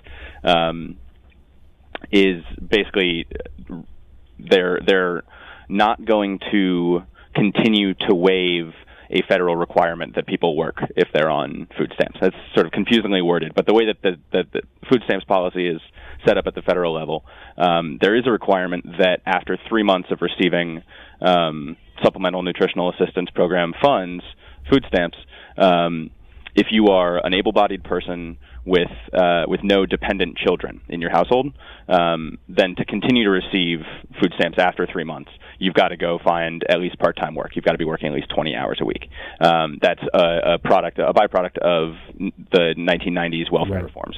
That work requirement at the federal level, can be waived by states when unemployment is unusually high, is high enough that to signal a recession. And the reason, right, in the same way that we've extended unemployment benefits during these tough times, right? Because it doesn't make any sense if the problem is people are trying to find jobs and they can't. Then you're not going to. That's not a problem that you fix by cutting off the assistance that they depend on to pay rent and put. But if you pray a job into existence, right. So that's sort of the premise of Brownback's whole approach to poverty policy over the past couple of years in Kansas has been. It's sort of like that moment in Peter Pan where the audience all has to clap to have Tinkerbell come back from the dead. It's essentially the same approach to poverty. If we just say really nice things and wish really hard and take all the money away, poverty will go away. And we're gonna find out just what the poverty rate in Kansas looks like a bit later this month when the updated statistics for 2012 come out. But there were actually in raw number terms there were more people below the poverty line in Kansas a year after Brownback came into office than when he started. At the same time, those folks have had the few considerations that they get in the tax code for things like groceries and rent gotten rid of. Those loopholes for poor people have disappeared, and income taxes for the richest people in Kansas have declined, have been cut. Yeah, but they're morally superior to the poor, so they should get a break. I mean, it's just so sad, Alan, and I really appreciate the work you're doing at Think Progress. People should check out your work. Go to thinkprogress.org. We've been talking to Alan Pike. Thanks so much for joining us, Alan. Thank you, Carl.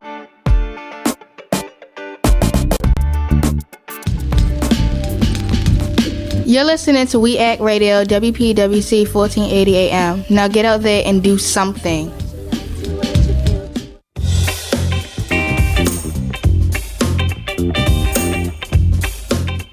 If you're planning to replace your Social Security card simply because you don't have it, you may not need to replace it at all. What's most important is that you remember your Social Security number. Remember during school how you memorized information and answers for tests? In the same way, you should memorize your Social Security number. Knowing your number is important, but having the card may not be. If you really do need to get a replacement card to show to an employer, it's easy to apply for a new one. Find out how at www.socialsecurity.gov/SS number.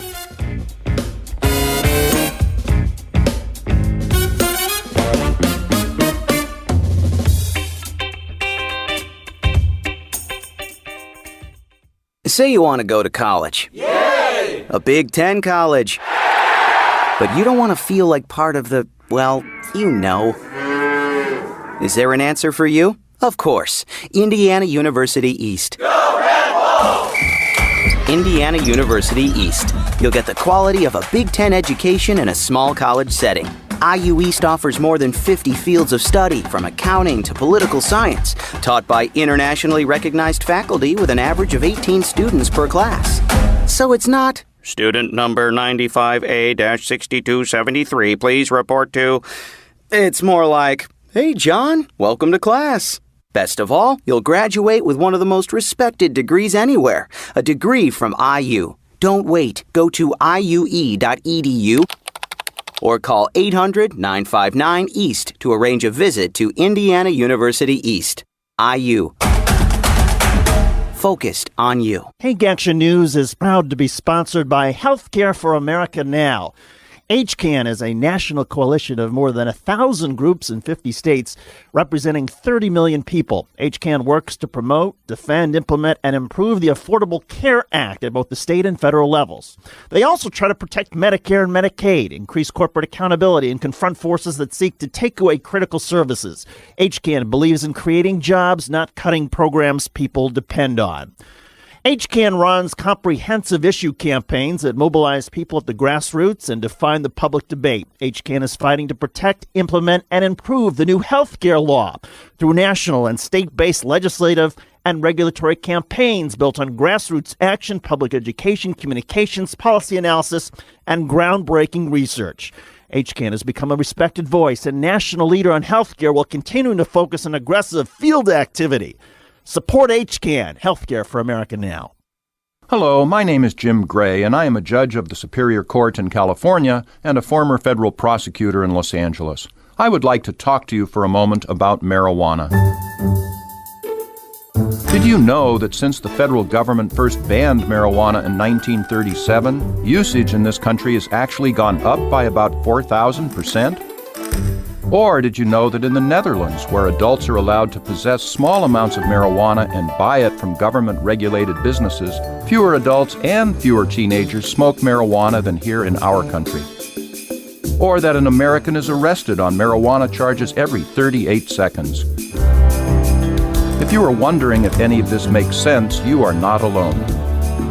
To find out more, contact the Marijuana Policy Project at 1-877-JOIN-MPP or visit them on the web at mpp.org. Thank you, and good luck to us all.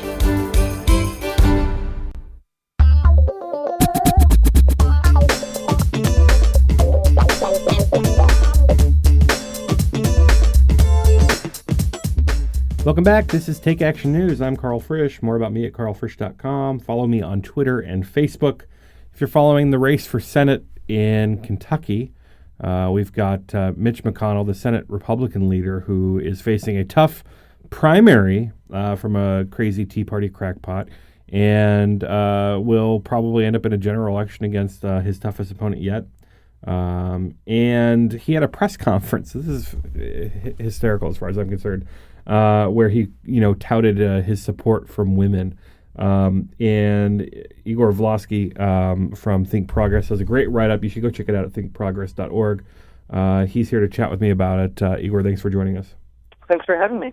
All right, so I basically reading your piece could not keep myself from laughing after reading each one.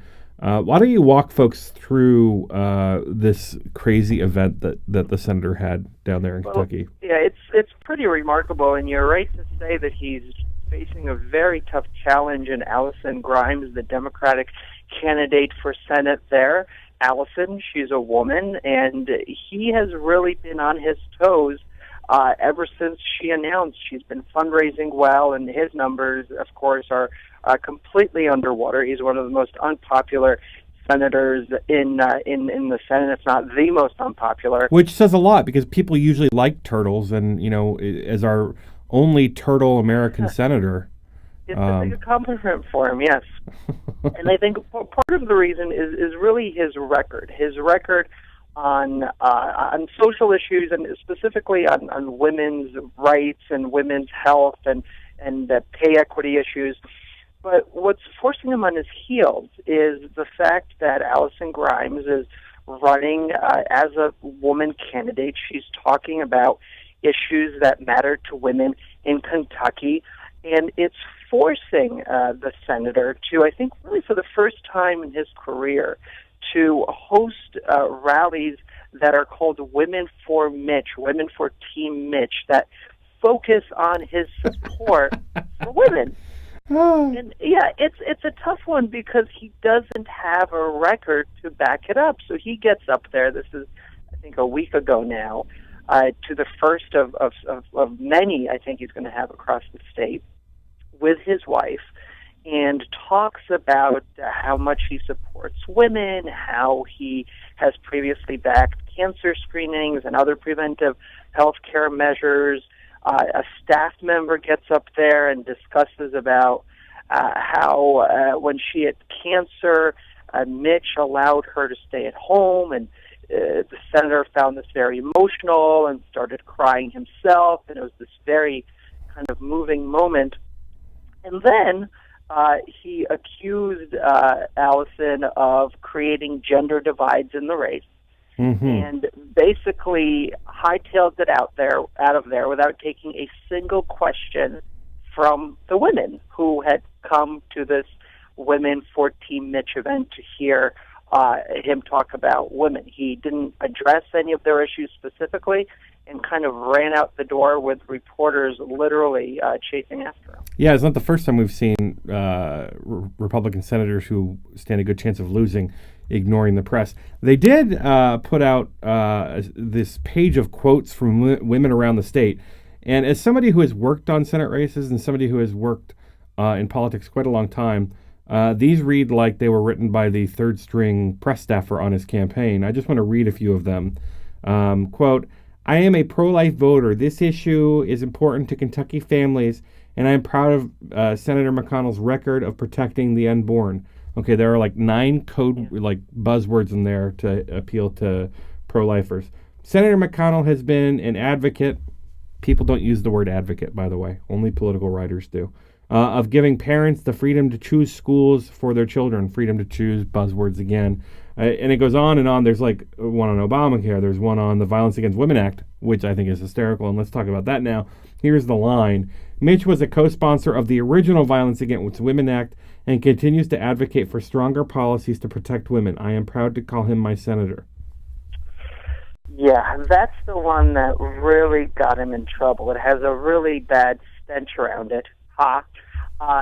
He, as it turns out, did support the first introduction of the Violence Against Women, which was introduced by Joe Biden when he was a senator. Yes, but years ago. Yes, years ago there was a version in 1991 that he backed. The main version that became law that was supported by Biden came in 1993. That one he didn't support. He didn't support it in 1993. He didn't support it in 2013, this latest authorization. He didn't support it in 2012 when they were trying to push it through then. He didn't even support the Republican alternative to the Violence Against Women Act in the Senate, which, as I'm sure you remember, excluded all of these other groups, LGBT Americans, Native Americans, immigrants, and it was this very narrowly tailored bill.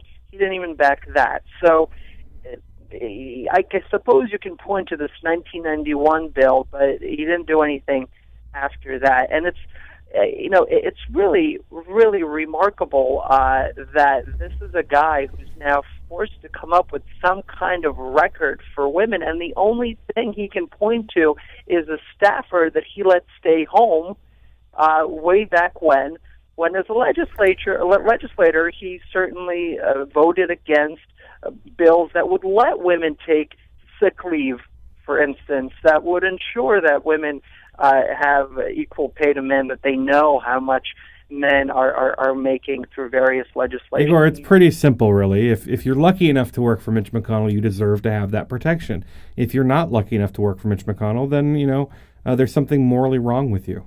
Yeah, that's a good way of putting it. Then you're basically on your own at the mercy of your... So he didn't take any questions at this event, but former Congresswoman Ann Northup from the Louisville area is a spokesperson for the campaign, and she told a reporter there for the local Alt Weekly that bills like the Lilly Ledbetter Act and Paycheck Fairness Act, both of which McConnell opposed and voted against, make the workplace more difficult for women. Yeah, this is a remarkable claim. I mean, let's look at what these two acts do. They're not some great big scheme to automatically equalize pay between men and women. They're actually fairly benign, really common sense proposals. Lilly Ledbetter, which of course, as we know, was the first bill the president signed into law, simply overturned that 180-day statute of limitations that didn't allow women to sue for wage discrimination if it was more than, if they found out about it later than 180 days. The Paycheck Fairness Act, which is still not law, simply prohibits employers from retaliating against employees if they share their salary information, and allows women to then get more money back if they do sue. He voted against both of those, and yes, his surrogate said it's such a bad idea.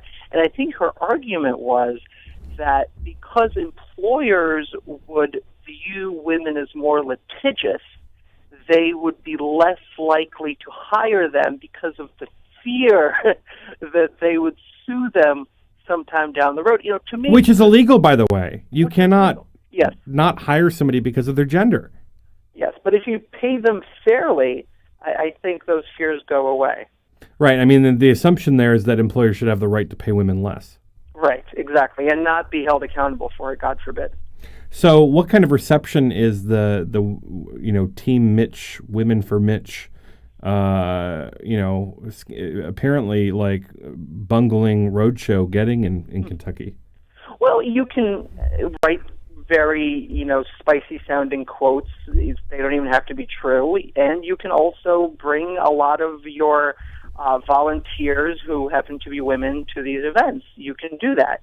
The question you can write quotes for them and put them in press releases. Yeah, the question is, will it actually resonate?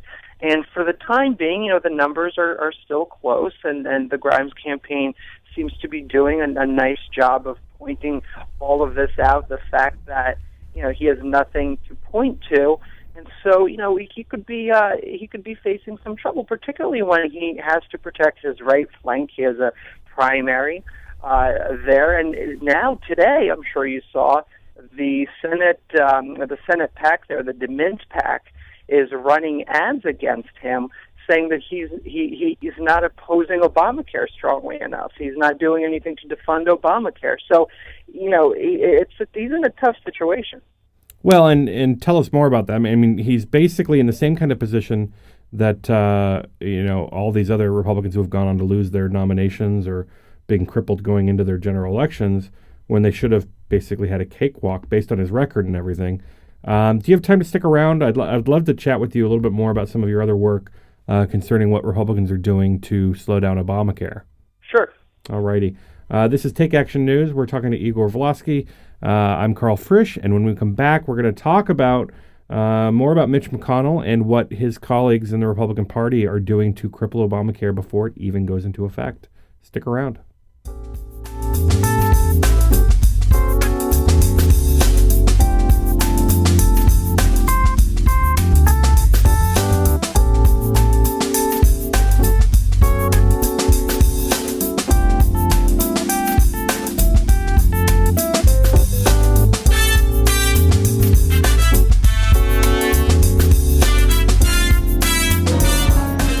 Education beyond high school, a path to opportunity and success for our young people, and the key to building a better life for themselves and ultimately their own children.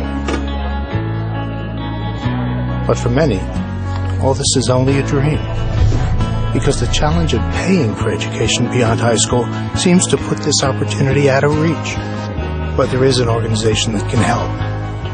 Each year we award $80 billion in grants, low-interest loans, and work-study to students in colleges, trade schools, and professional schools.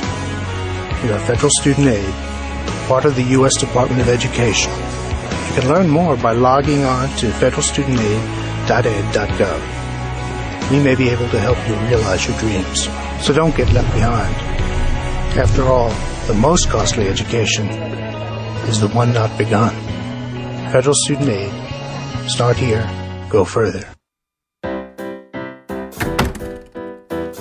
Jeff, I'm home. Hey, Mom. So, what did you do today? I noticed the dishes are still in the sink. I've been busy. Getting your taxes done like we talked about? Oh, I got my friend Dave on that. Hey, he's only charging $20. Not Dave from your high school class who graduated 3 years late. Yeah, he's good with numbers. Won our fantasy football league last year. Jeff, I can't believe you would actually take your... Kidding, Mom. I took all my paperwork over to that preparer just like you recommended. Using a paid tax preparer this year? Visit irs.gov for some do's and don'ts. Like look for a preparer who has a preparer tax ID number and signs your return. Check out their qualifications and review your tax return before you sign it. Oh, Jeff, why do you do this to me? Mom, you're just so easy. irs.gov. It's the best tax tip of all. Hello everyone, I'm Daniel Marins, and I'm here to talk to you about Take Action News with David Shuster. Every week we talk politics, government, and what you can do to take action. David Shuster talks with today's leading political minds.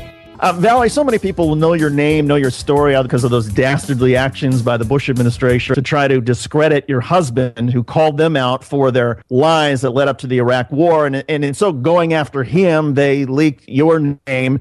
10 years since the start of the Iraq War. Has your perspective on any of this changed? Do you still carry around any sort of anger or frustration to the Bush administration? How have you been dealing with it all these years? Until the right is able to come to terms with the reality that we were lied into this war and it was not a good idea and it wasn't to liberate the Iraqi people, they will just continue to live in, la-la land and perpetuate the lies that got us into the war in the first place. Tune in from noon to 3 p.m. every Saturday, right here on We Act Radio. When our daughter Ava was 4, we noticed she didn't talk much. A genetic test revealed that she had hearing loss caused by 2 mutated genes. One she inherited from myself, the other from her dad. If it weren't for the amazing people at U of M, we might have never known the true cause of Ava's hearing loss or how to properly treat it. The University of Michigan C.S. Mott Children's Hospital is one of only a handful of hospitals in the world researching genetic hearing loss in addition to treating it. Our breakthrough research and advanced treatments combined with outstanding care help us change children's lives in extraordinary ways. For the leaders and best in pediatric care, call a Mott Patient Advisor at 877-475-MOTT or visit mottchildren.org. She is more talkative now and more social. She loves music now. She's humming to the music, and it's sweet to actually hear her humming. To learn more, call 877-475-MOTT. They not only helped us find answers, they helped Ava find her voice. That's the Michigan difference.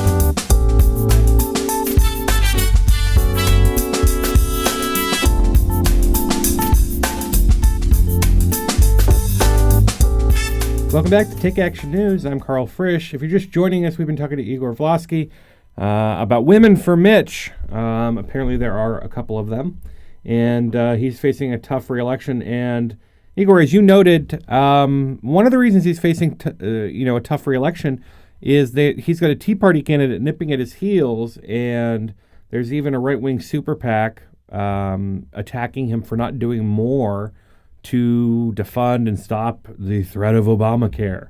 You've got a great piece at thinkprogress.org, Republicans' devious plan to slow down Obamacare enrollment. This seems to be their fixation at the moment. You'll remember that Mitch McConnell wrote a letter to the NFL and other professional sports institutions telling them not to engage with the administration and appear in advertisements encouraging people to sign up for Obamacare. Well, now they're going after it in other ways, aren't they? Yeah, this is really the latest in the long campaign of misinformation we saw since 2010. Opponents of the law spent $500 million on TV advertisements alone to try to muddy the waters when it comes to Obamacare. You know, everything from death panels to premiums spiking and all that. And now, what they're doing, this is really, we use the word devious, and it really is. And the reason is there are all of these community groups around the country that received money through Obamacare to help enroll people in coverage, tell them what options they have if they qualify for subsidies in the new healthcare marketplaces. Maybe they can find coverage through the Medicaid expansion that's also part of the law, and kind of get people rolling when enrollment begins on October 1st. Well, Republicans sent letters to all of the health marketplaces that are operated by the federal government and asked these groups that are, maybe 5, 10 people big to produce thousands of pages of records about their interactions with HHS and what exactly they're doing and what each person on staff is doing. And they have until September 13th or 17th to produce all of this, send it back to D.C., and of course, as they're doing that, they can't be preparing for the very difficult enrollment campaign that's ahead of them. And the real, kind of crude part of this is that it just so happened that the states that aren't setting up their own exchanges, that are just kind of leaving it up to the federal government, have the highest level of uninsured people. And so Republicans are placing additional hurdles in places where people need health care the most. And it's one thing to oppose the law politically, to disagree with certain provisions of Obamacare, but now that it's in place, it was upheld by the Supreme Court, we had a whole election, national election, a referendum on Obamacare, to still be at it, I mean, that really says something about what you think of folks who don't have health care. Well, and I'm interested in your take. I mean, how is this just playing to the base? Because I've seen polling now that indicates very few people actually believe that anything should be done. Yes, there are people that don't know that Obamacare is the law of the land, but of the people that are aware that Obamacare is the law of the land, they do not support defunding it or stopping it.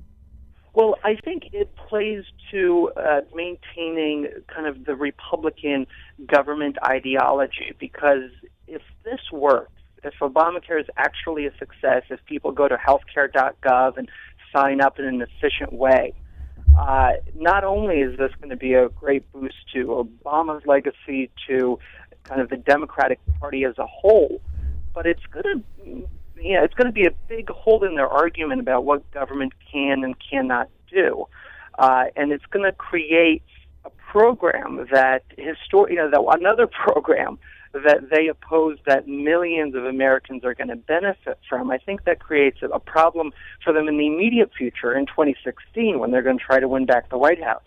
Because if it works, Hillary's going to attach herself to it, and the idea is run all the way to the White House. But if it fails, that's something that could hang around the necks of Democrats. And they know that if they send letters and overwhelm a lot of these organizations and do everything else, as you point out, write the NFL and the NBA and ask them not to help with enrollment, they can make failure happen.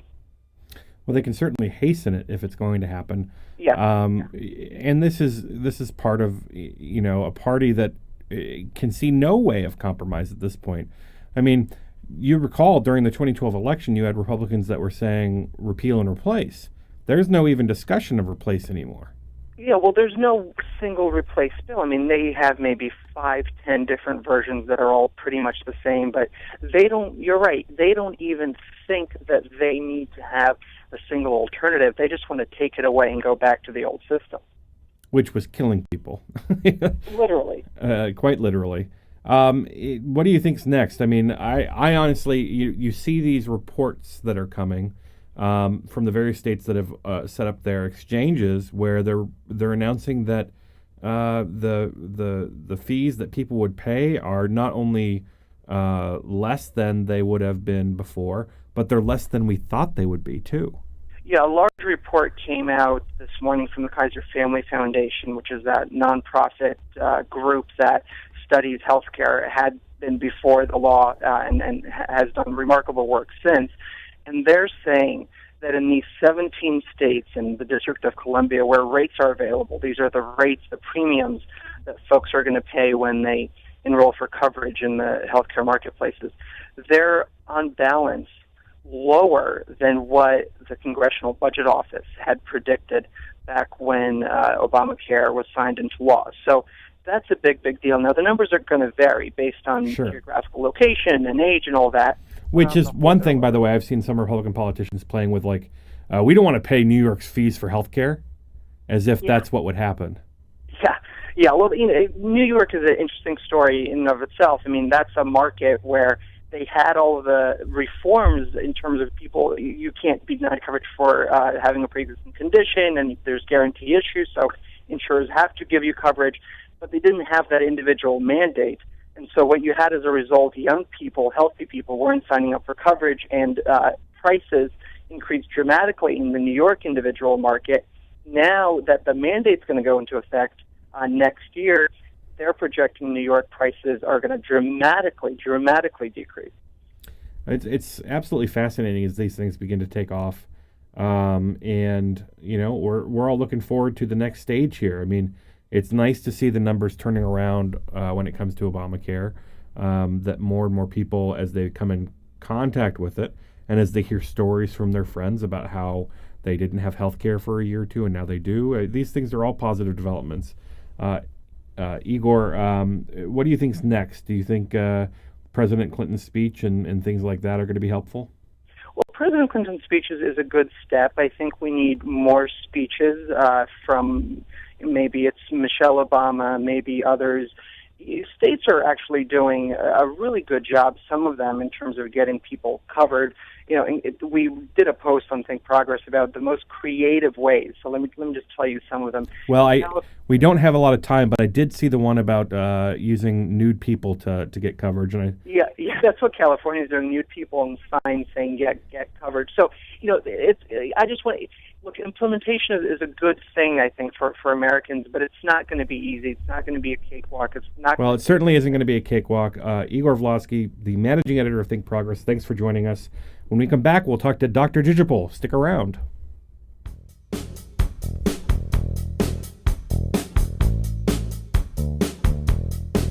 Hey there, Matthew Filipovich here, host of the creatively titled Matthew Filipovich Show, which, by the way, you can hear every single Saturday from 8 a.m. to 10 a.m. right here on 1480 a.m. We Act Radio. Now, I'm going to be honest with you people, I'm not the smartest guy in the world, but I like talking to smart people who are smarter than me, some of the smartest, funniest, most badass progressives out there. People like Glenn Greenwald, Naomi Klein, Cenk Uygur of the Young Turks, Jamie Kilstein, Allison Kilkenny, Alan Grayson, Jeremy Scahill, Jim Hightower, and more. That's right, I said more. Don't believe me? Well, tune into the Matthew Filipovich Show every single Saturday from 8 a.m. to 10 a.m. for some of the best in liberal talk, news, comedy, and interviews right here on 1480 AM We Act Radio.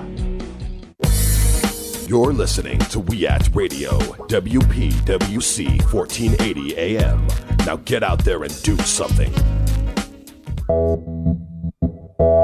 You're listening to WIN, the Workers' Independent News Service. I'm Jesse Russell. Walmart workers hoping for change in the way the company pays and schedules employees are expecting a large turnout at rallies across the country today. One of the largest rallies is expected in Los Angeles, where workers and their supporters will march from downtown to a new Walmart site in Chinatown. Martha Sellers has been a cashier at a Los Angeles Walmart store for nearly a decade. She says that while she does make more than minimum wage and is considered full-time, the company keeps cutting her hours. I do make more than minimum wage. However, they cut my hours in half. So instead of making 40 or working 40 hours a week, I'm working 22. As you move up the pay raise, they cut your hours. She explained how her hours have been reduced over the years. It used to be like a minimum of 32. Now they've cut it to 28. Now they've cut it to 22. I've had one coworker that was scheduled one day for 7 hours. He is a full-time employee. What we're asking for is a full 40-hour work week. Sellers has also asked for consistent scheduling from week to week. a consistent schedule, not where I'm closing one night and opening the next morning where you're not getting enough sleep. She explained that her store has increasingly become dependent on temp employees instead of part-time workers. Now they are actually hiring temp employees. They're not even called part-time. They're just called temp. And I think that's in response to our Walmart. And they're threatened not to join, or they won't have a job, even if it is a temp job. Well, if they join, then they already know that they're not going to have a job any longer. 401k plans are failing working Americans. A new report from the Economic Policy Institute suggests wealthy Americans have the most to gain from 401k pension plans, while middle and lower class workers are falling behind. The report suggests the problem is due to the requirement that workers contribute to a 401k plan if they wish to participate, while a defined benefit plan doesn't require a contribution and workers are typically auto-enrolled. High-income earners tend to have more disposable income, so it's easier for those workers to contribute to a 401k. According to the report, in the last decade, the number of workers between the ages of 25 and 61 who have a defined benefit plan fell from 52% to 45%. In a statement, the report's author, economist Monique Morrissey, said the move toward 401k plans has been a disaster. You've been listening to WIN, the Workers' Independent News. For more information, visit laborradio.org. Packers. Vikings. We come from different places. Uptown. Downtown. We come to different conclusions. Half empty. Half full. But when we live united, we make a real difference in the building blocks of life. Children succeed in school, families gain financial stability, the health of our neighbors improves, and suddenly so do our communities. Real change won't happen without you. Live United. So give, advocate, volunteer, live united. Sign up today at liveunited.org. Brought to you by United Way and the Ad Council. With your Working Virginia update, I'm Jesse Russell. 401k plans are failing working Americans. A new report from the Economic Policy Institute suggests wealthy Americans have the most to gain from 401k pension plans, while middle and lower class workers are falling behind. The report says the problem is due to the requirement that workers contribute to a 401k plan if they wish to participate, while a defined benefit plan doesn't require a contribution, and workers are typically auto-enrolled. High-income earners tend to have more disposable income, so it's easier for those workers to contribute to a 401k. According to the report, in the last decade, the number of workers between the ages of 25 and 61 who have a defined benefit plan fell from 52% to 45%. This update made possible by the Office and Professional Employees International Union, ensuring fair treatment, fair wages, and benefits for thousands of working Virginians. Online at opeiu.org. What do you have to fear from your boss? I'm Kathleen Turner. The voice you are about to hear is that of ACLU attorney Bill Newman. The answer? A lot. BOSS, B-O-S-S, is an acronym for the government's Biometric Optical Surveillance System. As its full name suggests, BOSS pairs computers with video cameras and scans crowds. It's a face recognition system. That is, it matches faces in the crowds to the dossiers and massive databases in government computers. Like many government surveillance programs, the rationale for BOSS initially made sense. It was supposed to help the military detect suicide bombers and terrorists at outdoor polling places in Afghanistan and Iraq. But as these things with the government go, if a little surveillance in one place by one agency for one purpose is good, then a tremendous amount of surveillance by many government agencies everywhere for multiple purposes, that's terrific. And in 2010, BOSS was transferred to Homeland Security to be developed for use by the police in America. BOSS will be available for use throughout America within a few years, but the system is not ready for prime time yet. So, as privacy advocate Ginger McCall, whose FOIA request recently brought BOSS to light, said, "What we need is a real conversation about whether and how we want this technology to be used, and the time for that debate is not after the system has been deployed, but now." The Civil Liberties Minute is made possible by the ACLU because freedom can't protect itself. Oh, drat these computers. Have you people ever seen computers before? I hear there's rumors on the internet. I've used on the Google. I gotta get on that internet. I'm late on everything. A series of tubes. They're so naughty and so complex. Computers. my forte. Welcome back. This is Take Action News. I'm Karl Frisch. More about me at karlfrisch.com. Follow me on Twitter and Facebook and all of the other social medias. Karl Frisch, that's KarlFrisch. Connect with the show at takeactionnews.com. Follow us on Twitter and Facebook as well. At this time every week, we like to talk about the latest going on out there in the social networking and social media sphere with Dr. Digipol Alan Rosenblatt. Alan, thanks for joining us. Great to be here, Carl. All righty. So what's new this week? We all know that or those of us who studied the Constitution and American government history, that the Senate was designed to be a deliberative body. Right. The House, not so much. But when the Congress, and now 97% of Congress, is taken to Twitter, you'd think that engaging in a social media platform would make them a bit more social and therefore more deliberative. And that would be nice if they actually were engaged. Now, we talked a little bit last week about how there was this virtual debate between progressives and for the Progressive Caucus and Republicans in the Congress with the White House, but then over Syria, but they never actually tweeted at each other. Since then, there is an article that just came out from New York Magazine by Dan Amira called "Who Do Members of Congress Follow on Twitter?" And we'll tweet out the link to that on Take Action News. And it's very interesting and very telling to see what's going on. You know, we live in a political environment here in D.C. where over the last several years there have been far too many stories of members of the Republican caucus, the younger members especially, the far-right members, who, when they see their colleagues in the hallway having amiable conversations with Democrats, pull them aside and chastise them, as if you're not allowed to fraternize with the enemy. Right. As if that's the enemy, when in fact, we're all Americans. And so, I see that as kind of one of the root causes of dysfunction in Congress right now, is that they just aren't talking to each other. And when we look at what they're doing on Twitter, we see this replicated. We see that, by and large, aside from the top news media outlets that cover the Hill, Roll Call, The Hill, CNN, C-SPAN, which everybody seems to follow, that when you start looking at the other media outlets that they follow, the Republicans tend to follow Fox News, Red State, Daily Caller, Weekly Standard, and if you can believe it, Fox and Friends, whereas the Democrats are following Huffington Post, NPR Politics, Think Progress, and MSNBC, and never the twain shall meet. But I will say that those are not two sides of the same coin, just to be fair. I think that those outlets you mentioned on the right are pseudo-journalistic at best, and a lot can be said for the reporting chops of the folks at NPR and NBC.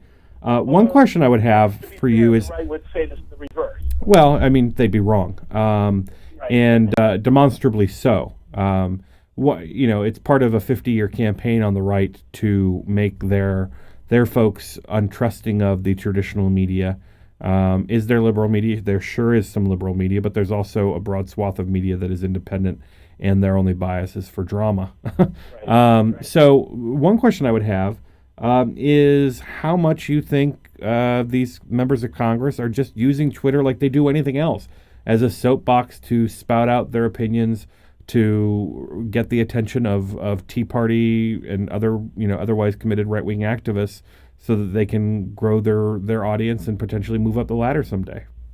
Well, by and large, I think you're right. I tend to, I haven't done the actual counting, but based on, very repetitive and consistent monitoring of what's going on, I tend to mark it down as somewhere along the order of 30% and growing members of Congress are using it to be substantive, while the rest are talking about their schedule, bills that they've introduced, but without really saying too much. Yeah. Among the 30% or so that are being substantive, a very small percentage of them actually tweet themselves and will engage in conversations with constituents, with reporters, or perhaps interact with or retweet their colleagues on the same side of the aisle. So it's there's sort of a vanguard of those who are using it very well, and by and large, I think these days we're seeing that the leadership on both sides tends to be among those, and then it starts to dissipate as you move further and further out. The interesting thing about this report that I saw was they did a look to see how many members of the Democrats followed Republicans and Republicans followed Democrats, and they by and large found that just doesn't happen. They're not following each other, so they're not getting any information from each other across party lines via Twitter when it's such a painless way to be able to do that. And interestingly, when you look at who they follow even within their own caucuses, the Republicans, over 85% of the Republicans follow all of the Republican leadership. Boehner, Cantor, McConnell, all get a high percentage of their caucuses following them. But when you look at the Democratic side, the highest is Pelosi getting 68%, and so basically all the Democratic leaders have less than 70% of their own caucus following them. And while I think that has to do with party leadership and discipline and cohesion and the ability of the leadership, I would actually say more of it has to do with timing. When Democrats swept back into power in 2000, in the 2006 elections, Twitter was only 6 months old. Very few people used it. Twitter launched in June of 2006, but by the time Republicans came back to power in the 2010 elections, Twitter as a political medium was in full force. So you had the entire generation of new members of Congress on the right coming in, having already adopted Twitter as a tool. But whether or not that leads them to follow their leaders, which right now we're seeing, early on there was some leader, top-down coordination going on, although that seems to be in flux these days on the Republican side. The New York Magazine tries to attribute this to mathematics, saying, the average Republican follows 573 people, and the average Democrat follows only 451 people, so that would explain why a higher percentage of them follow their leaders. And I'm thinking, well, no, there are 150 million people on Twitter, and the difference of 120 people that they follow one way or the other is statistically insignificant. That seems rather ridiculous. It seems like a searching for an explanation. The other side that I really want to do a shout-out is the article relied on a really cool Twitter analysis tool out there called Triangulate. I triangulate with a W instead of an R. Right, because it has to be, right on brand. Triangulate.com, which is a really cool tool that was developed by Henry Copeland, who is the owner of Blog Ads. And I've worked with Henry over the years, playing with different tools that he's created on Twitter, and this is one of my favorites because, one of the things it allows you to do is to put in, 3 A-list bloggers that are really hard to get through to on Twitter because they just get inundated, and find out who follows them and who they follow in common. And then if you can find somebody that all 3 of them follow in common that don't have a lot of followers themselves, usually you've discovered a personal friend of all 3 of them. And if you can get that person to tweet you, you've got a chance that the A-list bloggers that you put in that original search are going to see what you're talking about. Very interesting tool. It has a whole bunch of other uses, but Dan Amira used this tool effectively to do some nice tables and analysis, or a nice presentation of the intersections and who they follow and stuff. I just felt like the analysis was a little thin. Well, it's shocking that a news outlet would be a little weak when it comes to technology reporting. Dr. Digipol, Alan Rosenblatt, thanks for joining us again this week. And if you want to follow Alan on Twitter or me on Twitter, you can follow Dr. Digipol at Dr. Digipol, or you can follow me at Karl Frisch. And when we come back, we are going to talk with Cliff Schechter about this new book covering Michelle Bachmann's presidential run, Bachmanistan. Stick around.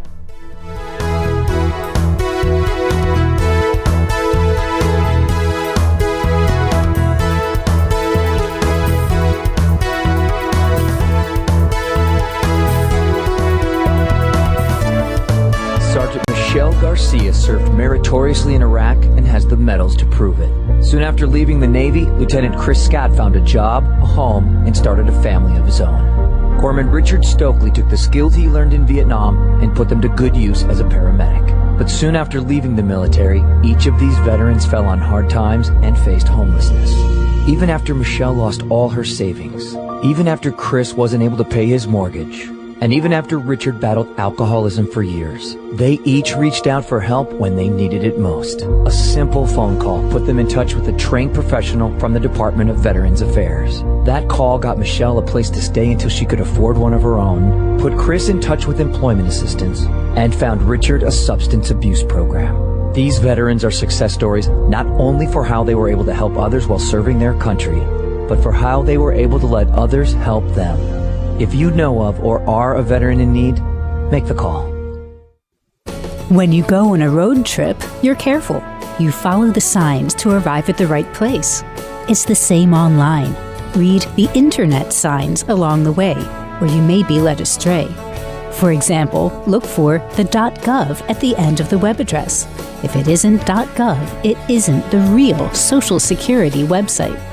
People are often victimized by misleading advertisers who use terms like Social Security or Medicare to trick the public. These companies charge a fee for free Social Security services. These services include changing your name and getting a new Social Security card. There's no need to pay for services Social Security offers for free. Go to www.socialsecurity.gov. And remember, if it isn't .gov, it isn't Social Security.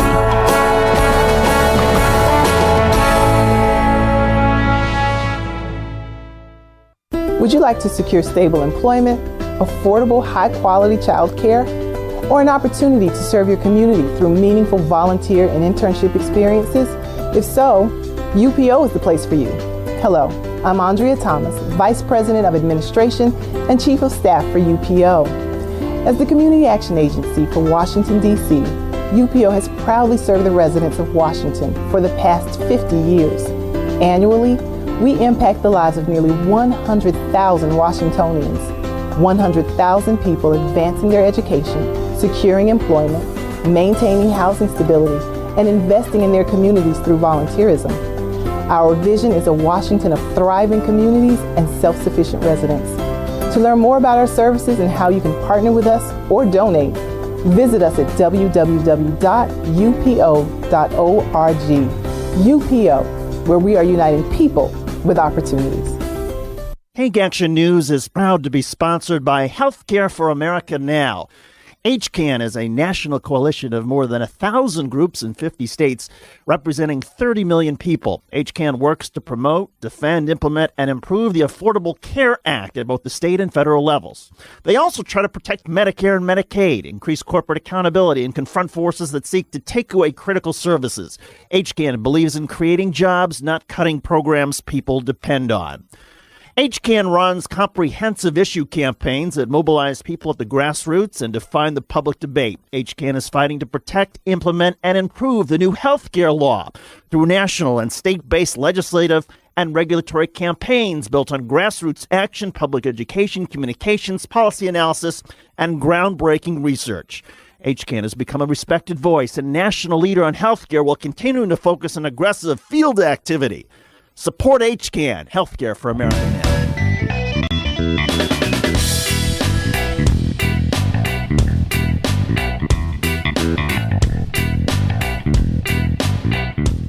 Welcome back. This is Take Action News, 20 after. I'm Karl Frisch. All afternoon, more about me at karlfrisch.com. Follow me on Twitter and Facebook and everything else at Karl Frisch. Joining me now to talk about this new book concerning the presidential campaign of Michelle Bachmann is our good friend Cliff Schechner. Cliff, thanks for joining us. My pleasure. How you doing, Karl? I'm doing great. So, as if the joy of watching Michelle Bachmann campaign for president was not grand and great enough, we now get a book from the inside. We do, and all that schadenfreude that you had watching her her campaign implode, explode, really just plode in all ways. Right. You get to relive and actually, gain some insight from Bachmanistan, which is pretty, whether it's Bachmanistan, however you pronounce it, it's got to be one of the best names for a book of all time. And what do we learn in this book? Well, my God. I mean, a lot of things along the lines of what we've slowly been learning about, the financial chicanery going on. We've got now, obviously, the investigations into her over, potentially bribing a legislator. We've got the fact that nobody on the inside can get along with each other. Everybody hated each other. She treats people like the terrible human being she is. I just want to interject there, Cliff. Those are none of those reasons. For none of those reasons am I retiring from Congress. It's not because of the Congressional Ethics Inquiry or the Federal Bureau of Investigations inquiry or that legislator in Iowa that everyone says I bribed to support my campaign. It's not for that. It's not for my campaign staffers fleeing in droves or the fact that I cannot keep a congressional staff. None of those reasons. For none of those reasons am I leaving Congress. It obviously was because of the fact that she can't seem to look directly into the camera. Right. And seems to like to focus on the back wall beyond where the camera is, and it gave people creepy children. Well, Marcus is standing against the back wall doing pirouettes and dancing around. Yeah, Marcus. Because you can pray away the gay, but you cannot pray away the dance steps. Yeah, he's a whole other case study in Larry Craig Republicanism, isn't he? But certainly something. My understanding is that when they heard that marriage equality had passed in the great state of Minnesota, Marcus Bachmann was driving down a freeway and he pulled over at a rest stop and he was on his knees like that, praying. He was praying. Praying, yes, exactly, as he often did when she would walk in and catch him on his knees. Well, I mean, just the weird statement. My favorite moment of her entire presidential campaign, and I don't know if it's in the book, but was when things were wrapping up for her, and she was talking about how great how much of a great time she'd had in Iowa, and how just that day Marcus had been down the road at some shop buying outfits for their dogs. Yeah, it seemed like that kind of thing that somebody would never do who believed that they could pray away the gay. And for people that don't know where we're coming from on this, I mean, her husband, when Michelle Bachmann talked about being a small business owner, her husband's business is a counseling center that helps pray the gay away. Or so it says. It claims that it can help pray the gay away. This is something that's illegal now to force on teens in California and New Jersey. And probably in some time within the next 2 years, much like Family Research Council members, you'll probably find him with a rentboy.com guy carrying his luggage when he's traveling in Europe. Like this, but I think in a way... Not that there's anything wrong with that. Of course, well, no, not if you don't try to deny other people their rights. Right, exactly. It's absolutely, I encourage you to do that, in fact. My problem is that, or not my problem, the thing I find most interesting is all the sort of pathologies you find in the right.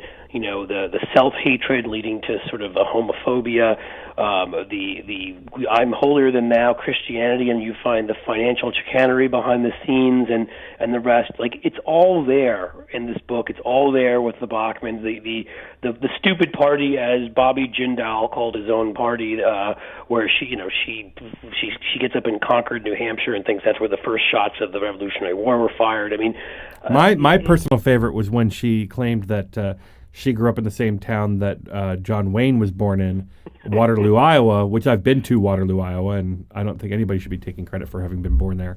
But in fact, it was John Wayne Gacy, the serial killer, who was born in Waterloo, Iowa. Right, just slightly different than John Wayne. I mean, it was just sort of one thing after another, and it was really the whole toolbox, so to speak, of like right-wing pathology. You have to go to someone like Newt Gingrich almost to find the marital infidelity as well as this financial problems and everything in one person. Beyond, in this family, they have it all too. So you got to give them credit for that. Well, and you speak of this weird pathology on the right, or these different types of pathologies on the right. Which one is the pathology where a Republican woman who was trying to get onto a national ticket, doesn't get where they want to go, and instead of sticking around and doing the job that they were elected to, they decide that they could probably cash in for a lot of money? I guess that pathology is known as the Palin pathology. Right. Where you can, she always in a way seemed to be following the Palin-esque path of sort of selling what right-wingers think is sexy, which is sort of these women that denounce other women, but at the same time are very dressed in outfits. Let's just say they get your middle-aged fat white guys going. And so it's not a shock. She'll go that way. She'll be on the right-wing speaking circuit. She'll write some ridiculous book, and she'll turn it into the whole liberal media's out to get me, which she's already kind of done in the Republican establishment. And I see her ending up in the same place as where Palin did. She'll do well financially. Most people will hate her, and she'll have a small cadre of, a couple million people that love her and will do anything for her. Well, I mean, and that's the real question is, once she's no longer in Congress, will people still care? I mean, Palin, say what you will about Palin, Palin's quite talented in certain aspects of, manipulating the media into following her every breath and whatnot. Michelle Bachmann has never struck me as even the slightest bit as talented as Palin. No, she's not. She's sort of like a poor man's Palin, so to speak. I think you're right. Palin is a master at that, if not at much else. But there still is that segment on the right that loves Bachmann just because she's willing to engage in the McCarthyism, the other side is the evil kind of. Well, part of it is not really even the McCarthyism. I don't think that you've got a bunch of red hunters that are like big Bachmann fans. But what I do think is that more than anything, and this is something I can speak to with knowledge, having been a former Republican staffer, what drives the right-wing base... I remember, too. What drives the right-wing base into a frenzy is the notion that they could be annoying liberals. So when Bachmann says something that just makes liberals go crazy and call her stupid, they think that's funny. Well, that's exactly right, because that's what being a Republican, the identity of a Republican anymore isn't enacting conservative policy. It's pissing off liberals and hating people with black presidents. I mean, that's the secret handshake now, so that you can be as right-wing as someone like Chris Christie on virtually everything. But if you don't if you went and walked on the boardwalk with President Obama and you thought that maybe you shouldn't let your people die in a mass flooding, and so therefore you're a liberal. And that's the thing, is that it really all it takes to get in is hating Obama and pissing off liberals. It's more of that's where I get to the pathology part. Being on the right these days is more about, teenage angst and throwing a fit in the playground than it is about actually doing anything. Well, and that's the thing. It's like, why aren't we using that to our advantage? If we know that Republicans will do anything to make Obama look bad, or to oppose anything that he's for, and vice versa, why are we calling it climate change instead of calling it Obama's climate change, and saying that Obama's causing this and that only people opposed to Obama can stop it? Yeah, I think you're right, because a lot of us have embraced it. Originally, Obamacare was an insult. A lot of us have embraced it. I call it that all the time and say, good. And guess what? Every time one of you guys gets sick, you suddenly fall in love with Obamacare, as Republican staffers did and Mark Kirk suddenly did after he had a stroke. I mean, whenever they need something and they realize, that bad things do happen to people in this world that are beyond their control, it's amazing how quickly they come to love the programs associated with Obamacare. But otherwise, it's just an easy thing to hate. So I like throwing that in their face. Cliff, thanks so much for joining us. Cliff Schechter, everybody. And if you want a good read, go out and get your own copy of Bachmanistan on Amazon today. Cliff, thanks for joining us. This is Take Action News. I'm Karl Frisch, and when we come back, we're going to talk about the elections taking place in New York City this coming Tuesday. Stick around.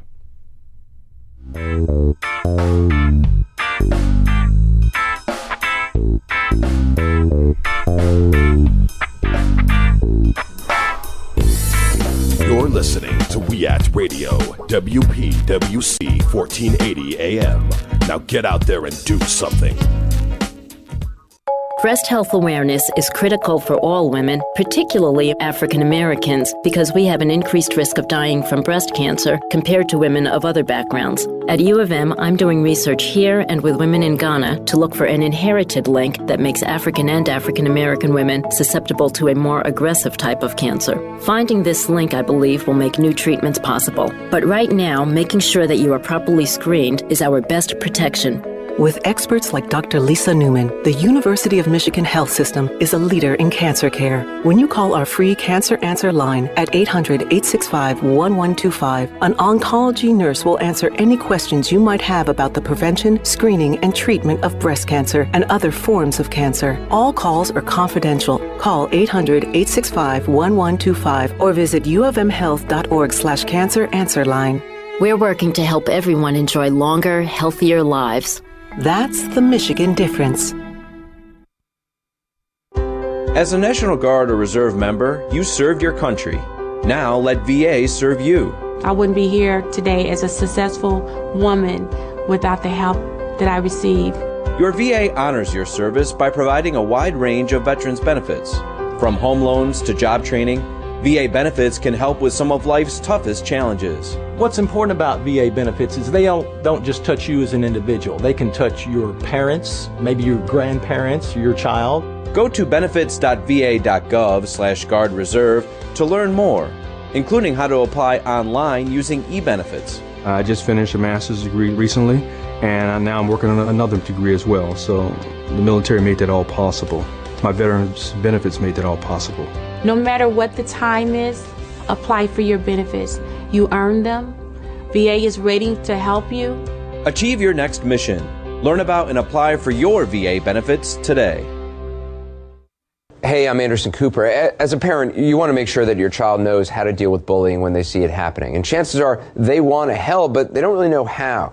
I'll teach them that the best thing to do is calmly walk away, find a teacher or other adult, and speak up. And do your part. Be that adult they can talk to and trust will listen. Join me to help stop bullying. Go to stopbullying.gov to find out more. The true definition of hero. And being a hero took a heroic effort. Every day we bring to our fans the world of sports. We speak of heroes and heroism, but there are days when sports matter little and heroes matter more. These heroes don't hit walk-off homers or buzzer-beating threes. They simply made a plan for what to do when disaster strikes. You never know when you might need to be the hero, because you never know if today is the day before a natural disaster. Prepare, plan, be a hero. Visit ready.gov. Hey there, Matthew Filipovich here, host of the creatively titled Matthew Filipovich Show, which, by the way, you can hear every single Saturday from 8 a.m. to 10 a.m. right here on 1480 a.m. We Act Radio. Now, I'm going to be honest with you people, I'm not the smartest guy in the world, but I like talking to smart people who are smarter than me, some of the smartest, funniest, most badass progressives out there. People like Glenn Greenwald, Naomi Klein, Cenk Uygur of the Young Turks, Jamie Kilstein, Allison Kilkenny, Alan Grayson, Jeremy Scahill, Jim Hightower, and more. That's right, I said more. Don't believe me? Well, tune in to the Matthew Filipovich Show every single Saturday from 8 a.m. to 10 a.m. for some of the best in liberal talk, news, comedy, and interviews right here on 1480 a.m. We Act Radio.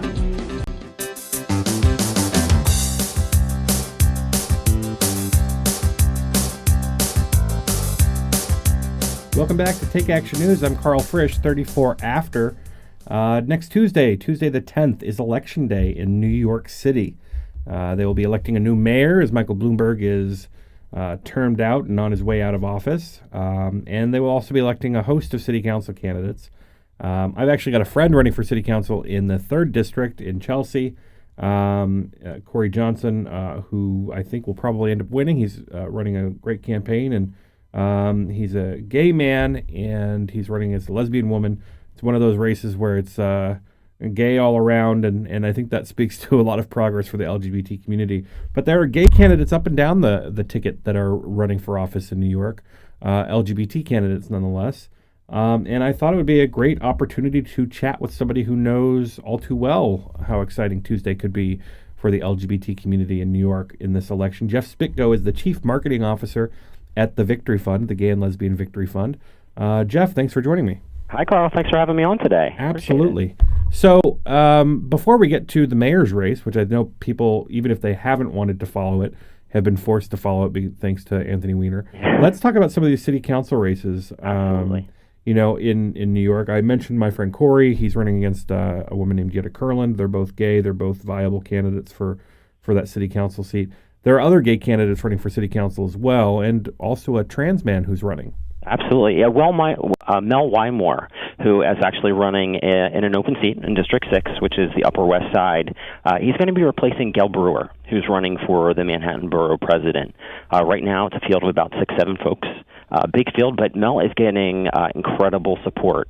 If elected, he would essentially be the first trans member of the New York City Council, and I mean, some would say arguably probably the highest profile trans official in the country. Certainly from a big city, I mean, absolutely. Yeah, and Mel's his campaign has been doing really, really well. I think, like I said, it's a large field, but the support has been incredible. And he's been an advocate in the community for 30 years. Very, very well known. Has worked on a lot of really visible projects. Previously he was on the Manhattan Community Board 7. Has worked in executive leadership and strategic planning for 30 years, and also was a big part of when they reshaped the Riverside Center.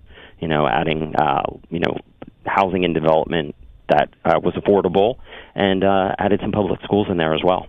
Well, when you talk about the optics of a 6-person race, I mean, for people that don't know, in New York, in the primaries, in order to avoid a runoff, let's say you're a Democrat running against 6 people like Mel, in order to avoid a runoff, somebody has to get more than 40% of the vote.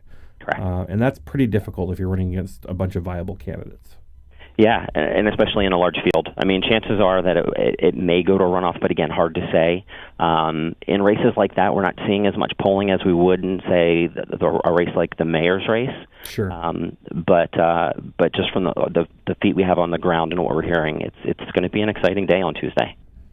It certainly is. Are there and the impact that we kind of take it for granted at this point. We've had so many firsts as gay people, LGBT people in the last couple of years, that all of these firsts seem to just be, another first. The first openly Asian Pacific Islander man elected to the county board of blah. These things do matter. What does it mean that the country's largest city would elect its first trans member to the city council? Well, it's historic. I think it's just showcasing the growth that the country's had. And we're seeing that not only in trans representation in political office, but just like we have in previous years. I mean, getting Tammy Baldwin elected last year as the first representative in the U.S. Senate is amazing. I mean, last year's election saw us almost double our representation in Congress. We went from having 4 openly LGBT members to 7.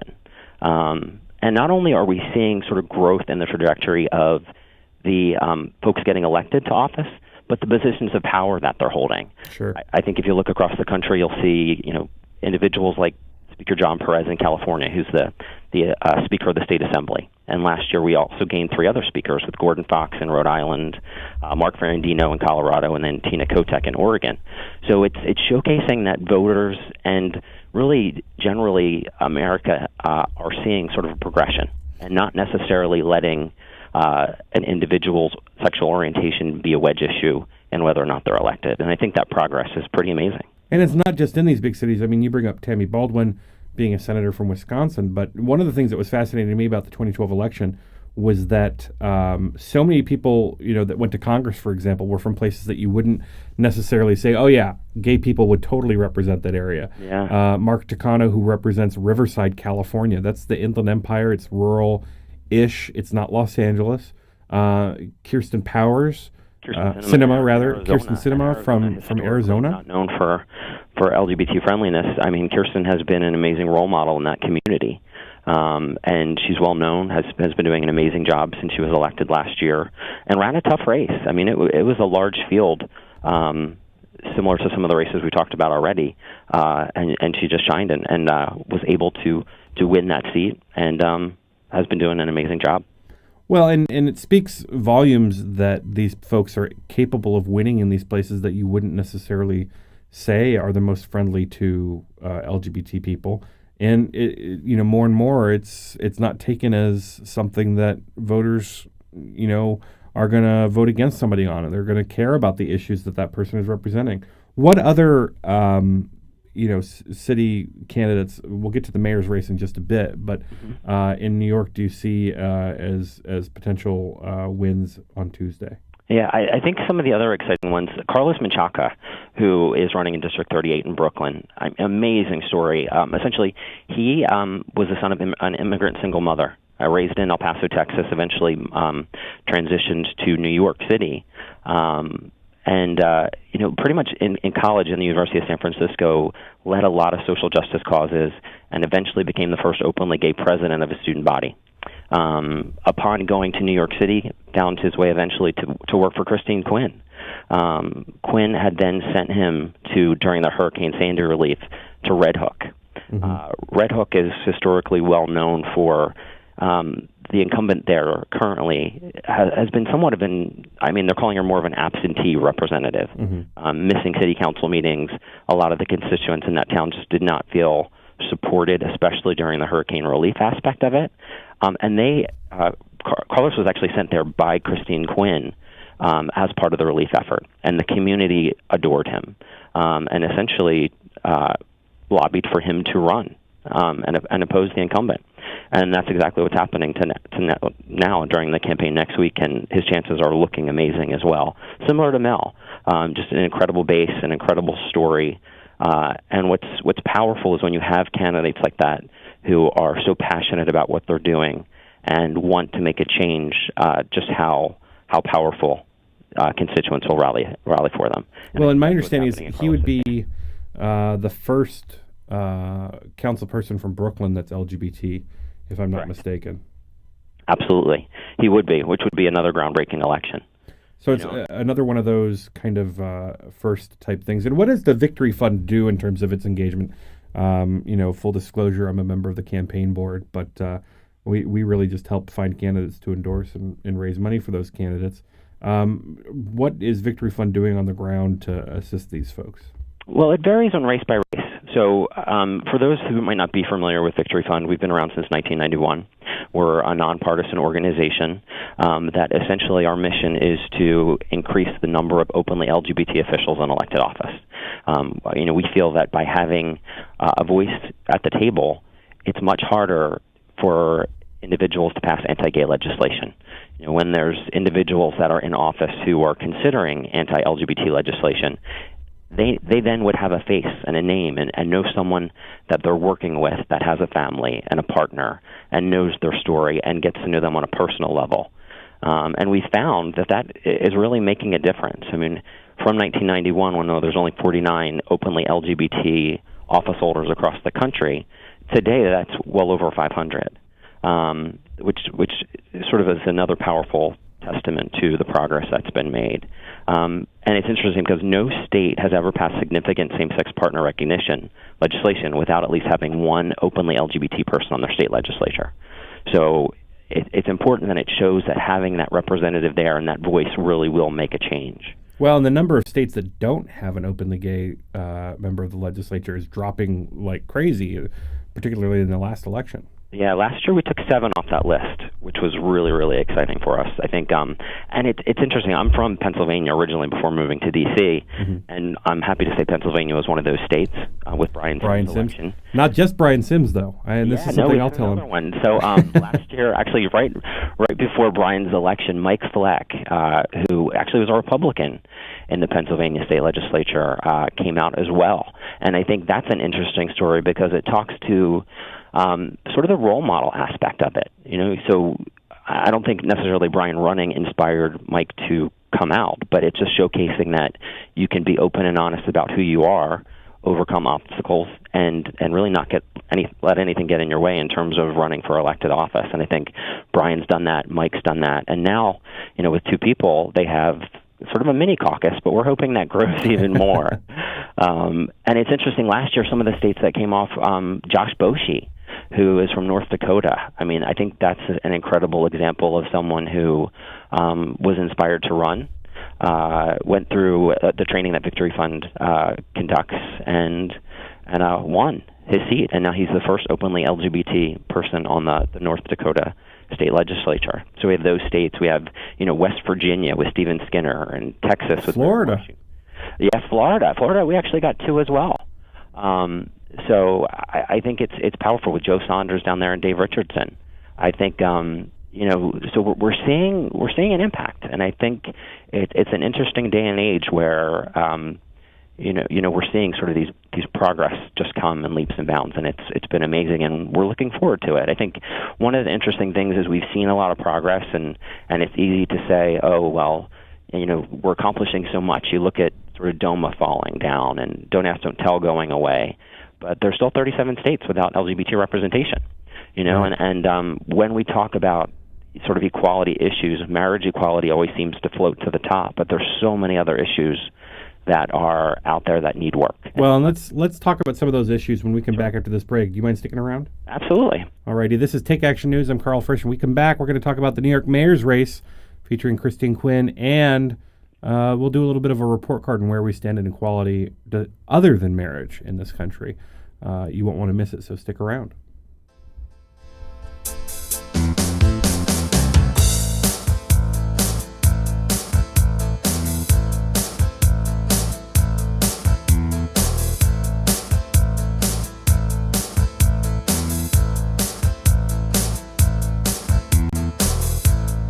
For me, guns are for hunting and protecting my family. I believe in the Second Amendment, and I'll fight to protect it. But with rights come responsibilities. That's why I support comprehensive background checks, so criminals and the dangerously mentally ill can't buy guns. That protects my rights and my family. Tell Congress, don't protect criminals. Vote to protect gun rights and our families with comprehensive background checks. Demand action now.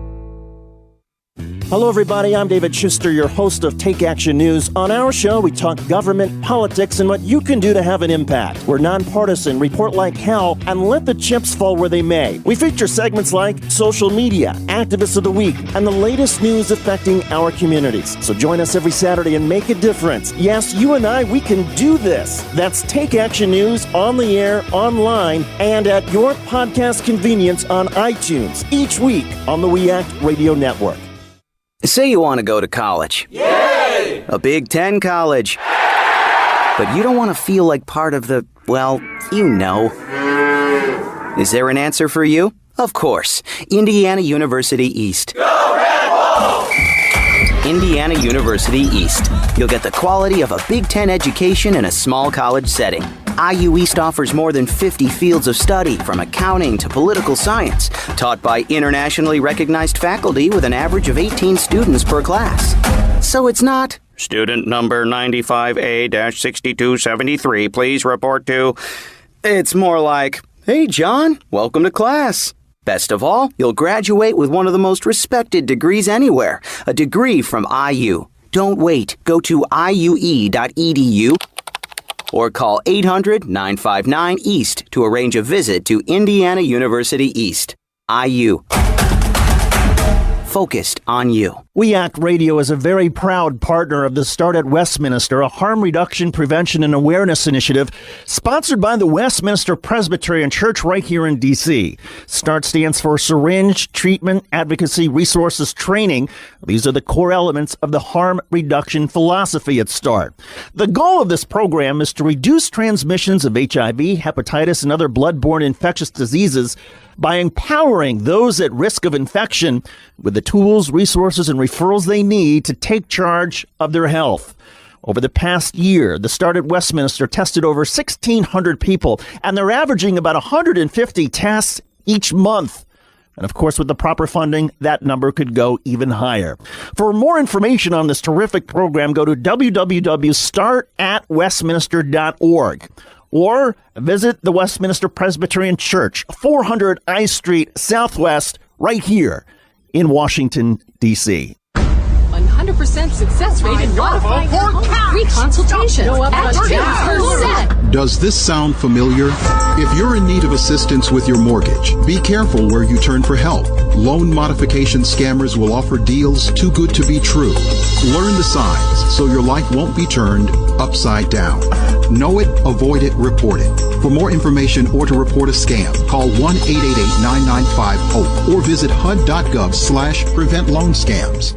Our children are exposed to violence every day, in their neighborhoods, in their schools, even in their own homes. Exposure to violence can have a devastating and lifelong impact.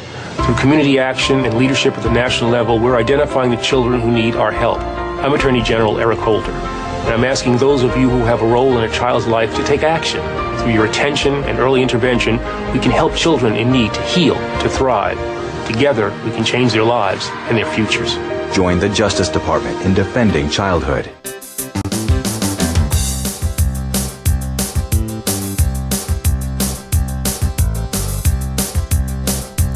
All right, welcome back to Take Action News. As we close out the show, I want to give a report card on where we stand for LGBT equality.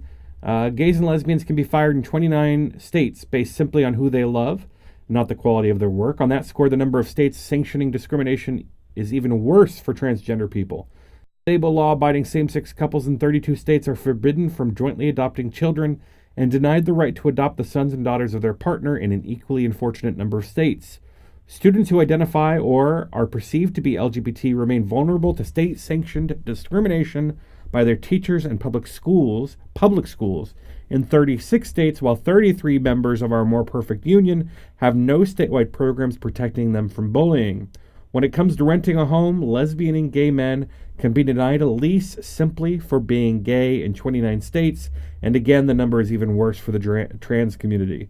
While hospitals accepting Medicare and Medicaid are currently barred from denying visitation to same-sex partners as a result of a mandate issued by President Obama, 26 states have no laws guaranteeing such simple human dignity should that edict be rescinded by a future president.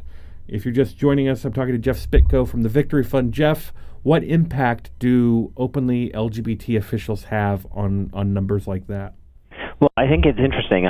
What we found is that when caucuses develop, they're making changes in these communities on issues ranging from marriage equality to bullying to transgender rights to all kinds of discrimination issues. And the more exposure that individuals in those caucuses are getting to LGBT individuals, they're less likely to vote against those discriminatory or anti-LGBT policies. And it's interesting, we've been talking about New York. I mean, even in 2010, New York passed what's called the Dignity of All Students Act, and it's a law that essentially protects LGBT students from being harassed in New York State public schools. And I think that's a direct correlation between the number of individuals that were on that caucus. I mean, you look at the individuals that were in the state legislature at that time, like Tom Duane and Deborah Glick and Danny O'Donnell, and it's just having those presence and those voices in the chamber to argue those policies, I think is critical in getting that type of legislation passed. All right, now let's get to the big race that everybody's going to be talking about on Tuesday. The Democratic primary for New York City mayor features a host of candidates. Everybody knows about the guy and his cell phone, Anthony Weiner. But then there's also Christine Quinn, the openly lesbian speaker of the city council. Where do you see things? What's the latest on the race there? Well, we're looking forward to the runoff. I think it's important that October 1st is the runoff on this campaign, and Christine Quinn has such experience coming into this race. I mean, she's been on the city council since 1999. Was voted by her peers 7 years later to be the speaker of the House. So, I mean, she has just really proven herself, and she's a fighter, and she'll continue to fight through next week's election and continue. We're confident that she's going to the runoff. Well, and that's just the thing, right? This is an extremely competitive election with 4 candidates spending buckets of money, but not a whole bunch of money. I mean, this is New York City, but they've got, probably righteously so, very strict campaign finance laws to make the playing field a little bit more level. And so you've got a bunch of candidates spending all about the same amount of money, and they're all viable, save for maybe one of them. And in order to avoid a runoff, one of them would have to get 40%, which just doesn't seem likely at this point. Yeah, I mean, in a field of 5, like you said, the larger the field, the less likely someone is going to get to that number. And I think clearly the Weiner scandal has thrown a little bit of a dynamic in it and changed some of the conversation. But I think it's important to stay focused on the issues and the importance of getting someone in that position that can do the job effectively. And I think Christine Quinn has proven that she is the person for the job. She has such an incredible base of support, and just the strong experience of going into the campaign as someone who has fought for the city for a long time, and that has been known to make hard choices and to do what's right for New York. Well, and beyond, we've only got a few minutes left, but beyond the New York City race, is there anything on the horizon that you're watching? Yeah, I mean, this year it seems to be the city of the year of the mayor. Mayor Anise Parker down in Houston, Texas, right, who is currently the mayor of the 4th largest city. Christine Quinn would be, if she wins, would be the mayor of the largest city in the country. Anise Parker's been in that position for 2 terms, and now she's running for a 3rd. And then also in Seattle, We're really excited that Ed Murray is in that race. And Ed has been a leader in that community for years. He was the top vote getter in that first round of voting, too. Exactly. And that was another situation where there was a large number of folks in the poll including the incumbent mayor.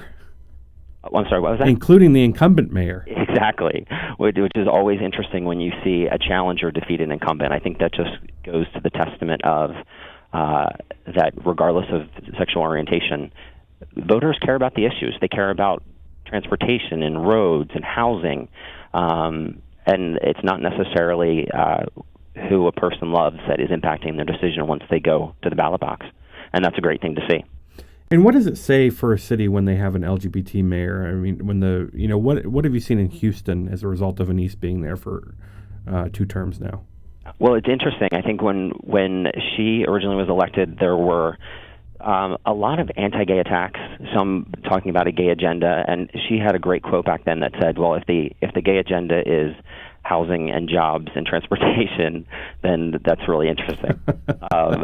But you've seen Houston just boom. I mean, the housing market in that community has gone through the roof, the jobs market, the progress that has happened over the last, since 2009 when she was elected, has been amazing. And I think it shows you that, it's not necessarily, and Texas is Texas, so there's still a lot of work there to do in terms of the LGBT landscape, but Mayor Parker has focused specifically on improving the quality of Houstonians, and she's done that, and it's just showing that Houston's becoming a powerhouse in terms of energy, just what she's done with sort of sustainable energy in that community, as well as transportation. They're known as one of the biggest communities in terms of how they're changing the landscape based on the infrastructure and architecture in that town. And it's hard to say that it's all because of the mayor, but it is in large part because... I'll say it. It's all because of Anise Parker. Yeah. Jeff Spitko from the Victory Fund. I want to thank you for joining us. You can learn more about the Victory Fund, its candidates, and its work at victoryfund.org. Jeff, thanks for joining us. I appreciate it. And if you are listening in New York, do your duty. Go vote on Tuesday, September 10th. And make sure your voice is heard. It's been another great show. I want to thank all the great guests we brought on today to talk about all these important issues. I want to thank Peter in the control room, all of our affiliates out there. If you're listening on the podcast, go ahead and tell your friends to subscribe as well. This has been Take Action News. I'm Karl Frisch. More about me at karlfrisch.com, and we'll be back next week.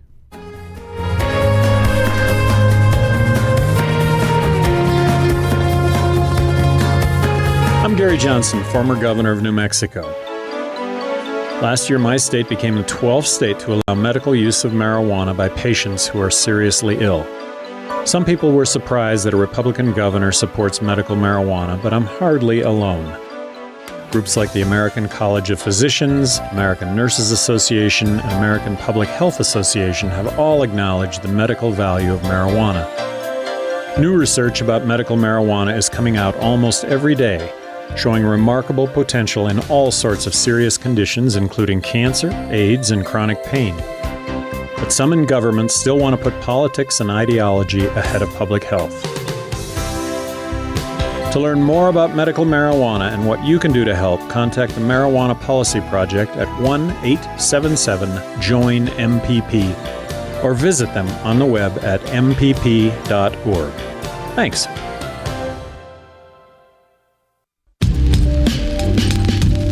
You're listening to We Act Radio, WPWC 1480 AM. Now get out there and do something.